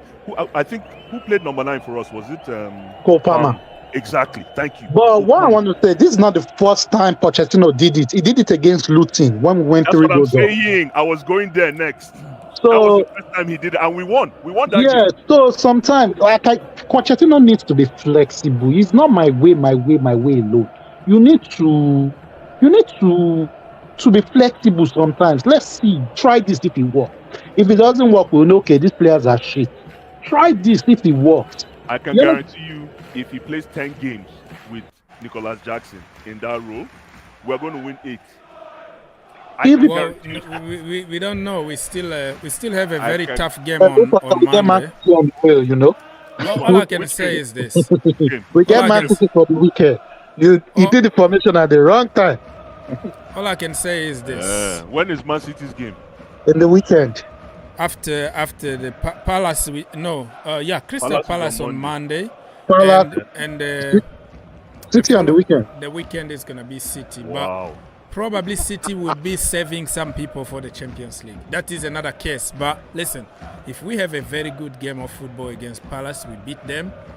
Everybody is gonna understand if we lose against Manchester City. The more frustrating thing is we lost. What kind of mentality is that? No, let me finish. It's gonna make sense at the end, right? Okay. I think this is extra time. But what I want to say is, what is more frustrating is losing against Brentford at home, losing against Aston Villa at home when you had the game in hand and you have 1,000 chances, losing against Wolves at home when you have everything in hand, drawing against Bournemouth. So I'm trying to make a point. It's understandable. I'm not saying that the mentality is City. We used to beat them every single year. But in terms of understandable, nobody is going to put too much pressure on you when you lose against City because they know City, champions of Europe, champions of the world, they took our place in that sense. Excuse me? In that sense. But if we did our job like Pochettino used simple common sense, the way we've been calling in the same channel here, and we beat teams like, Brentford at home, we beat Wolves, and then it was going to be some kind of acceptable because we were going to be in top 4, fighting for top 4 right now. But what hurt more is we have one good game, and then the rest of the games, I don't know, lucky, whatever, 9 against 11, here and there, we got some kind of result, and we have our Chelsea back, blah, blah, blah, blah. And now, what is frustrating me, Pochettino trying to play as he is some kind of hero. It's like, oh, we are united. This is the unity. We are together. We are such and such, sending some messages to people like, I told you so. I'm going to fix this kind of. I'm like, you are the guy who started all this mess. And one game that you use simple common sense and win convincingly against Villa, you shouldn't be playing the hero here because you are the problem. If you listen to common sense from the beginning, we were not going to be in this position to begin with. So you bring the water to the fire that you put yourself in the house, and you claim to be the hero. I don't like this kind of attitude. He's not a hero. He's just doing simple common sense that we've been asking him to do. If he did it from the beginning, we were going to be in a better position. No, but he is. Listen, I like what he did from a PR standpoint. I'm like, okay, finally, this man can actually, he's politicking now. This is what I tell people: politicking 101. I like what he did. That thing he did was deliberate. He's trying to get in the heads of the fans too. And if you notice, after he made that statement, the next day, the climate changed a little bit. But where were you all this time? Well, listen, you just waited. We just waited for everybody to get so mad. Journalists, fans, owners, pundits, everybody got on you in order for you to do simple common sense. No, that is not the fact. You're not a coach. How do you know it is simple common sense? Because let me explain to you. That is a question. That's supposed to be a question, right? How? Simple common sense in terms of when it's not working, don't continue it. Play Enzo Fernandez, Conor Gallagher, Moises Caicedo together, compact in the midfield, create some passing options. Don't leave Caicedo himself in a no man's land when Conor Gallagher is basically a false nine over there, and Enzo Fernandez is like in Brazil or somewhere else. So those little common sense, play people in their natural position. When he's doing it, you have the result. Listen, you call that common sense because you're sitting on your couch and making this analysis. The difference here is that situations change in every game. Scenarios change in every game. If, as a matter of fact, some coaches can switch it on you in the span of 5 minutes. They just make 1 or 2 changes, bang, bang, bang, game has changed. So you can play as compact as you want. You can still be left in an island. But if you're honest with yourself, if you look at that Villa game, Villa they were disrespectful to Chelsea. They played a high line, very high line. Insanity high line against those fast Chelsea strikers. What did they think was going to happen? I know Chelsea was psychologically down, having lost 2 games in a row. So they thought, you know what, to play a high line because these guys mentally they're down and they're broken, and they just didn't realize that Chelsea was going to show up after maybe Pochettino or the board or whoever has spoken to them before the game, and Villa didn't know what to do because they, as I said, underestimated Chelsea, and they played that ridiculous high line like Tottenham did, and they paid the price. You wait and see next time Chelsea plays against a team which parks the bus or doesn't. We'll see. We'll see the same. This is the problem with you. Let me, before I forget this. You say that they disrespected. What did you say at the end? They disrespected Chelsea with all right. So they did by playing high line. The problem with you is when Chelsea do something, it's always the oppositions to give the credit. Like, why can't we see it as he missed Chelsea? South Africa. Chelsea got the job done. You know, like, why can't we just accept that we outplayed them physically, mentally, and tactically? It's not only like, okay, they were so good that they thought that they're gonna beat us and work on us. Why can't we just say we outclassed them, we outplayed them, we outsmarted them? why the credit need to go to them for being, for playing with the fire and not us doing something. So if we outclassed them, we outplayed them, we outshone them, we outjumped them, why is the coach not getting his flowers? Well, you didn't get me what I wanted to say. He got his flowers for doing what he did because you need to be there to have balls to make those changes. My question is, where were you all this time? Where were you when Ben Chilwell, Congo just scored? So, So when Ben Chilwell, Kukurea, Jan Madsen on the bench, and you are playing somebody like Colwill from the left back position. The common sense that I'm talking about here is this.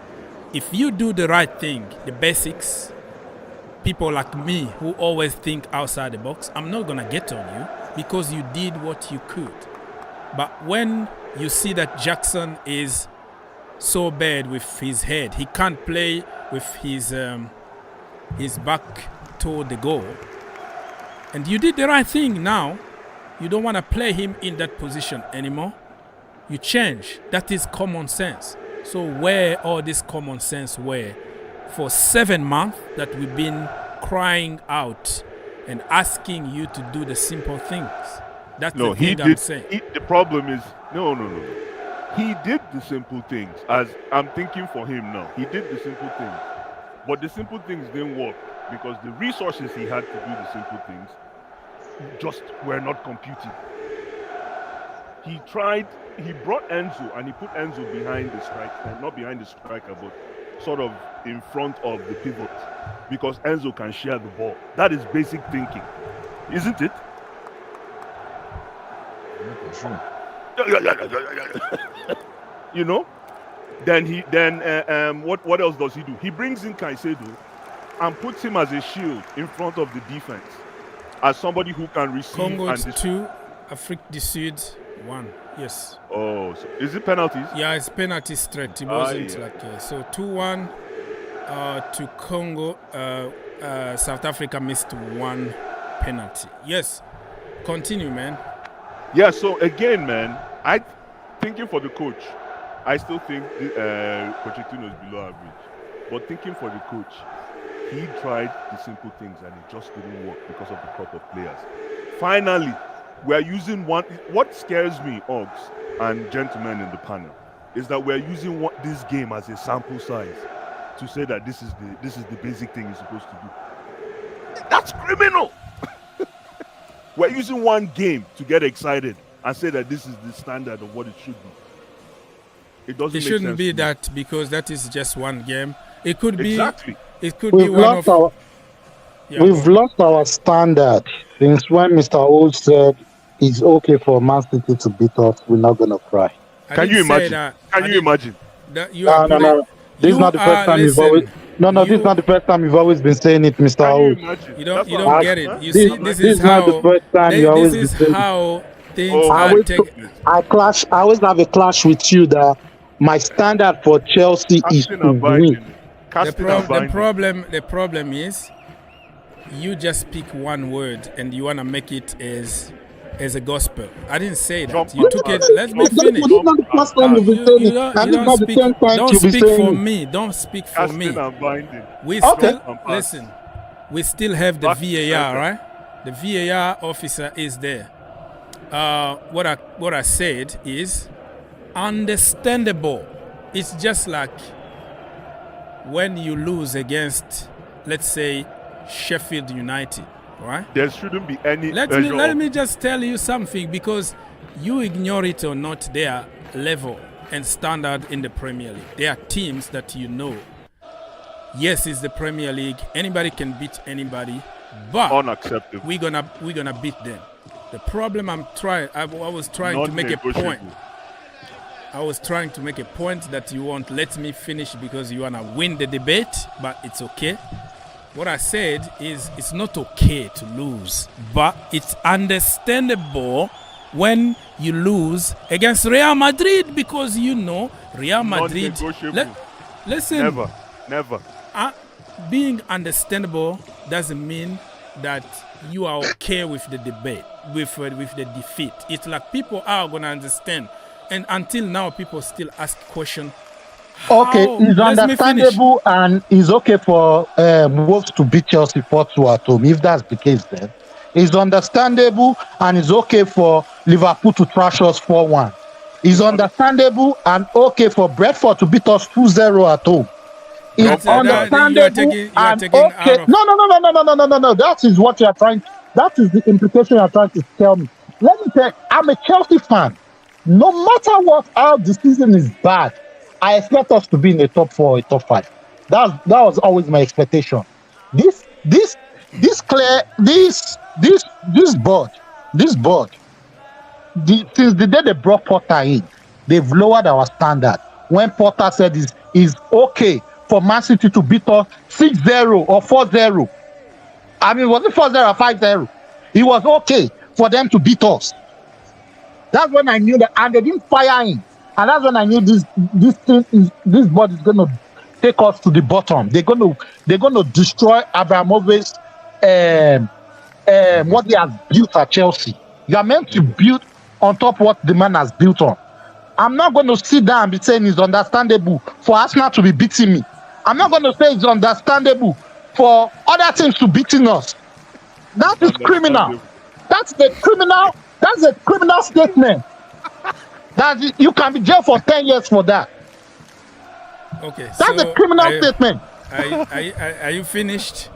I'm finished. All right. So, non-negotiable. So you allow me now to finish my point. I was making a point that my biggest frustration is losing against Brentford at home, Stamford Bridge. Aston Villa at home, Stamford Bridge. Wolves at home, Stamford Bridge. If we won all these games, we were going, no matter what, even if we lost against Manchester City, we were going to be in top 4 fight right now. So that is the main point. And then when Mr. Ice jumped with unacceptable things. He missed. Oh man, Chancel Mbemba, man. How can you miss this? All right, so what I was saying is, why, like, if somebody ask you,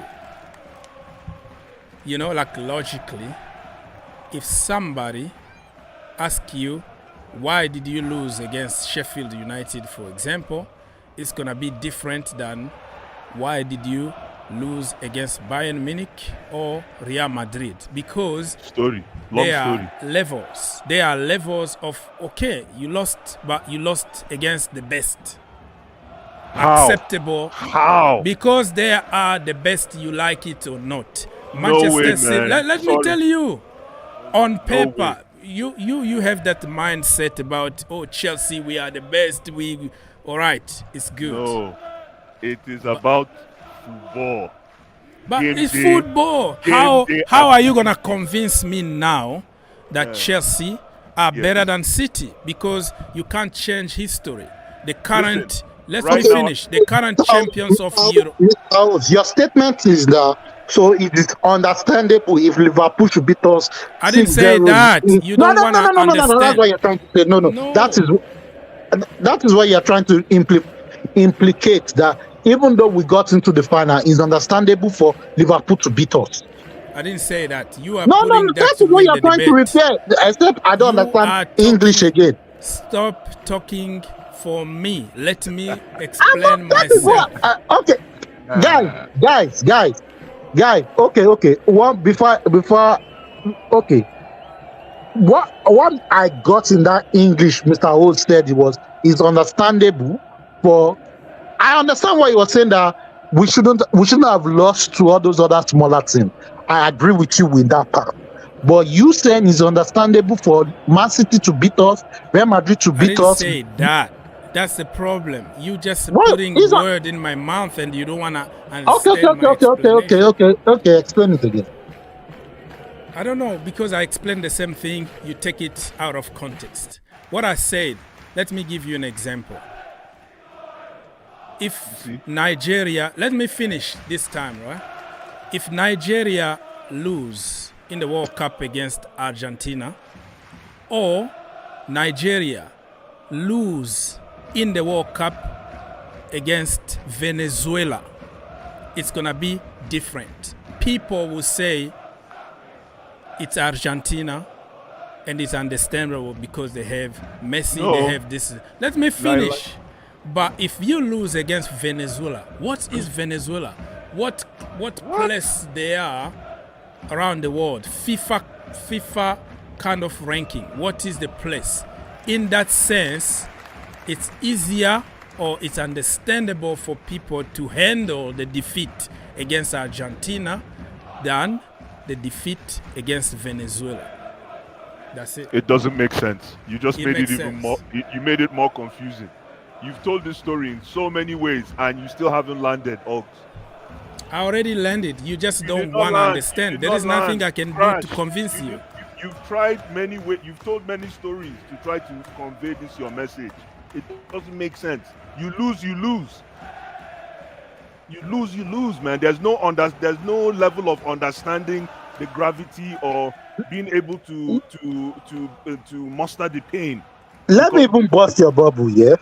Remember the Mourinho used to say, Jose No. Mourinho used to the say this. You win all your weaker games, you draw against big teams, or you Right. lose few big team, Yeah. against few, and then you win the league. Even Mourinho, Yeah. the Okay, can I almighty say something? Mourinho. Can I say something? Mourinho Can I is say a something? mind game player. Bafana just won on penalties. Yes. Can I let's say go. something, please? Can I say something, please? Yes. There's what you call elite mentality and elite mentality, big man thinking. There was a time in 2013 when Rafa Benitez, when we lost to Man City in the FA Cup, when Rafa Benitez was like, oh, it's okay to lose to Man City because they are the best. You know what John Terry shot Rafa Benitez up. He said, it might be okay at Liverpool to lose to Man City, but at Chelsea, our mentality, the way we are built is different. We win by all means. Let me tell you something. I don't care if it's Barcelona with the Messi and everything. My agenda is always to win. I don't give a F if thousands of Messis in the field. Didn't we do it in New Camp? We came from 2 goals down to the Champions League final. Didn't we beat Bayern Munich? That is my mentality. The reality. Mr. Holt, that mentality is a mid-table mentality you are giving Chelsea fans. It's okay to lose to Man City. I don't care who Man City is. I don't care. If Man City have Pep Guardiola and Erling Haaland, I want to win a 3 point. Even better. For me, even better. When we get Barcelona, I get excited. I'm like, let me play because ball. the best want to play the best. If you want to you want to play ball, I want to play football. Everybody has played football, yeah. You've played with teams that are better than you, but that day you want to show them that I go die there. So Ogs, I don't know what happened to. Okay, let's use South Africa as an example. On paper, Super Eagles are better than them. But these players went there to show Super Eagles that we won't die there. Look at the okay, look at Morocco, for Christ's sake. Exactly. Look at Saudi Arabia that beat Argentina 2-1. Yeah. Come on, man, Mr. Oz. I don't agree with that. I don't agree with that statement. I don't care how bad our season is, Mr. Oz. I don't care how bad our season is. So far, we are playing a big team. I don't care. You go there and bring out sweat. If it's to defend all through the 90 minutes and get one sniff and score and win the 3 points, yes, we will do it. That is what you call a big man mentality. We should stop using all this. Oh, it's okay, we lost. No. Let me tell you something. Ogs, we need to review your Chelsea membership. I don't know who got, can you remember who interviewed you? We need to go and talk to them, Ogs, because for you,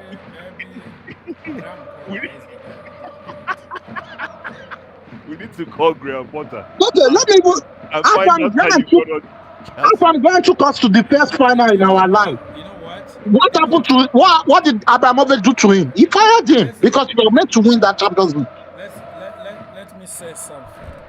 Let me say something. You know, the good thing about football is it's good sometimes to be deluded and to think that we are the best in the world even if we are not. Deep inside you, let me finish. Deep inside you, you know that Manchester City are better than us this season for many reasons. Who cares? Who cares? Well, you don't care, but the numbers are there. The proof is there. Like you try to kill the truth. The truth is there that they are the current Champions League winner. They are the current. Let me finish. They are the current World Cup winners. They are the current FA Cup winners, and they are top. Oh, they are second already because Liverpool won today, but they are in top 4, and we are 11th. On Monday, we might be 12 or 13. That is the reality that you don't want to mention. But deep inside you, you know that we are not in that level yet, and it's going to be. For people, it's not acceptable to lose a game. But I gave an example to show you so you understand better, but you don't want to hear what I'm saying. What? No, it's understand that Nigeria losing against Equatorial Guinea, people are going to get even more frustrated because it's Equatorial. We're supposed to kill these people. But when it comes to Nigeria playing against, let's say, the best team in the world, people can say, you know what, we gave everything, but let's be honest. They have a golden generation. They are better than us. No way. We never. That is ego. I admire your egos. I admire your egos. No. We're not here to come on. We're not here for kumbaya. This is war. We're not here for kumbaya. This is war, bro. So what that is gonna change to the fact that it is war. You have to go in there to want to go in there and destroy. But you got destroyed at Stamford Bridge by Brentford and by small teams, right? To use the words of Jose. Jose, what does Jose like to say? This is football heritage. Heritage. Chelsea, we are one of those heritage, so-called heritage clubs. We're one of those top 6 clubs which we have in the last 20 years. We have established that heritage, and we should not be to having a losing mentality like Mr. Oaks is advocating. It's criminal. It is ridiculous. We should be saying, yes, we have a weak team, but we are not going to lose. Now, come on, we'll win by hook or crook or whatever. We'll scratch and claw, but we're not going to get smashed by Liverpool, City, or whoever, because we have the heritage and we demand the respect. But if you're going to go in there with your head down and your shoulders down and already having lost, what's the point of playing? You know, this is a top Premier League. You're not supposed to go there with your head down and your head between the Mr. People Republic, I want to tell you something. Remember, I'm not even going to even use Chelsea. Remember the season Manchester United beat Arsenal 8-2. Oh yeah. Guess what? Wenger told Van Persie, it's okay to lose to Manchester United 8-2. Tell me what Van Persie did. He said that was the season he knew it's okay for him to leave Arsenal. Exactly. And he went to Manchester United. Patrick Evra kicked him in the leg. He said, welcome to man's football. You understand? But okay. Come on. What mentality is that, Mr. Oz? Come on, man. We are gonna let me tell you something. I don't care how bad the season is. Okay, let me even use another example again. We always criticize Hazard of his work ethic in training. I just watched John Terry's interview with John Obi Mikel. Go check it. He said where the coach and everybody were doing tactics on how to beat West Ham because of the tall, the big players, they are tall players. Hazard went to the players like, what rubbish are we doing? Tell me one player in West Ham. I don't know. Everybody was like, tell me one big player in West Ham. Do they have Messi? No. Give me the ball, I will go there and score. That was the mentality I'm built with. Mourinho installed to us from generation to generation. Drogba, Diego Costa, Hazard. Even when we had, even the season that they even banned us from buying players, the mentality was still getting to the Champions League. Okay, so yeah, we're gonna finish in 5 minutes. What I can say here is I am just amazed that I have amazing, intelligent people that can take a word and just make it sound like put word in my mouth just to win a debate. But you know what? You won the debate. But anybody else, anybody neutral who understand the sense of what I'm saying is gonna tell you that I didn't say what you are forcing and pushing to make feels like I said. But it's okay. It's okay. That makes us a good politician. How do you expect the words to be? No, that makes us fair? A good politician, eh? Oh no, you say this. Yeah, it's just like a Trump. You know, it's like politician. Yeah, you just say something good. Politician would just pick up one word and hammered you. Repeat that word for hundreds or thousands of times, and then forget about talking about the topic. So I got your point. But anybody that knows what I said, I didn't say that it was okay to lose against Manchester City. I said it was more acceptable if we won all our so-called small games. There's another version of the same. Yeah. You don't want to understand. You don't want to understand. So let's just conclude the show. You take it what. He's saying we become Everton. We're a small club. That's what he's saying. Then we should settle for Ox. Listen, what you're saying is as clear as just skirting around the spirit of mediocrity. There you go. Thank you. That's perfectly said. So let's see your spirit of winners. How are you gonna get top 4 and win trophies this season with your mentality? Telling the truth. I think. Listen. Okay. You have to have the fear of God. You are just lying to yourself, brothers.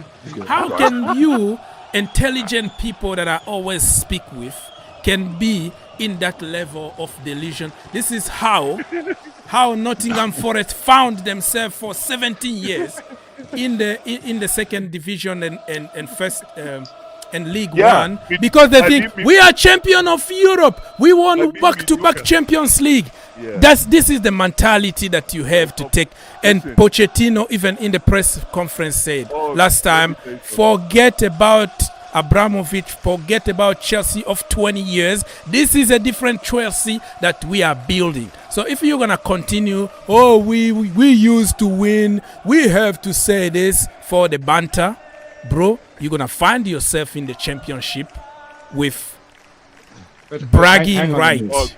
But Pochettino, conclude. Let's go, man. Yeah. Okay, all over the place. Okay, Mr. I want to say something. Okay, why were people calling for the head of Pochettino? Why were you saying they should sack Pochettino? If you agree that okay, this is our mentality, this is our standard, why were you saying they should sack Pochettino? There are so many aspects. There are so many videos. Well, there are so many. I don't want to get there because it's. No. Let me finish. Okay. I don't want to get there because we're not going to finish here. I have to go to the place that I told you at the beginning of the show. But Pochettino is not one aspect. If we go to Pochettino, it's so many aspects. Arrogance, not playing people out of in their position. The tactics are wrong. The subs are wrong. It's a package. It's a package from Pochettino, not only the mentality, right? So let's save. Tomorrow we are here for the Ivory Coast final with Nigeria, so we have all the time in the world to discuss. But if I go to Pochettino, it's you're all over the place. Hang on a second. Analyze that statement from Pochettino. So Pochettino comes there and he claims this is not the Chelsea that you know from 20 years ago. Absolutely. In other words, what he is saying, I have brought this Spursy loser mentality here. And you guys, you're gonna become like Spurs. We should accept it. That's what he's saying. That's what Republic. he's saying. People's Republic. You Yeah? are better than this, bro. You are so intelligent to always interpret what people said just to He's fit making your excuses. narrative. Just to He's fit making your narrative. excuses He for- didn't say that. He didn't say that I brought. You see, this is how it starts. Oh, Pochettino said he brought Spursy. He was trying to tell people to calm down. It's a young team. It's a lot of work to be done, and we're gonna get there. This is a new project. This is not like 30 years old on their prime. Let's go win now. This is a project that will take few years. It doesn't mean he didn't mention Tottenham, but you interpret. Oh, so what you saying is this, man? I was thinking my house. The ladies are just they just interpret things, but I'm just surprised today. Like, why are you saying that? But you saw like Bayern München, they got absolutely smashed today by Leverkusen. And what was that? They brought 2 Spurs players there, Harry Kane and what's the other You guy see? that defended there? You are better than this, bro. They brought You that are better mentality than to Bayern München. interpretation to Whoever fit a lost in certain 10 years. narrative.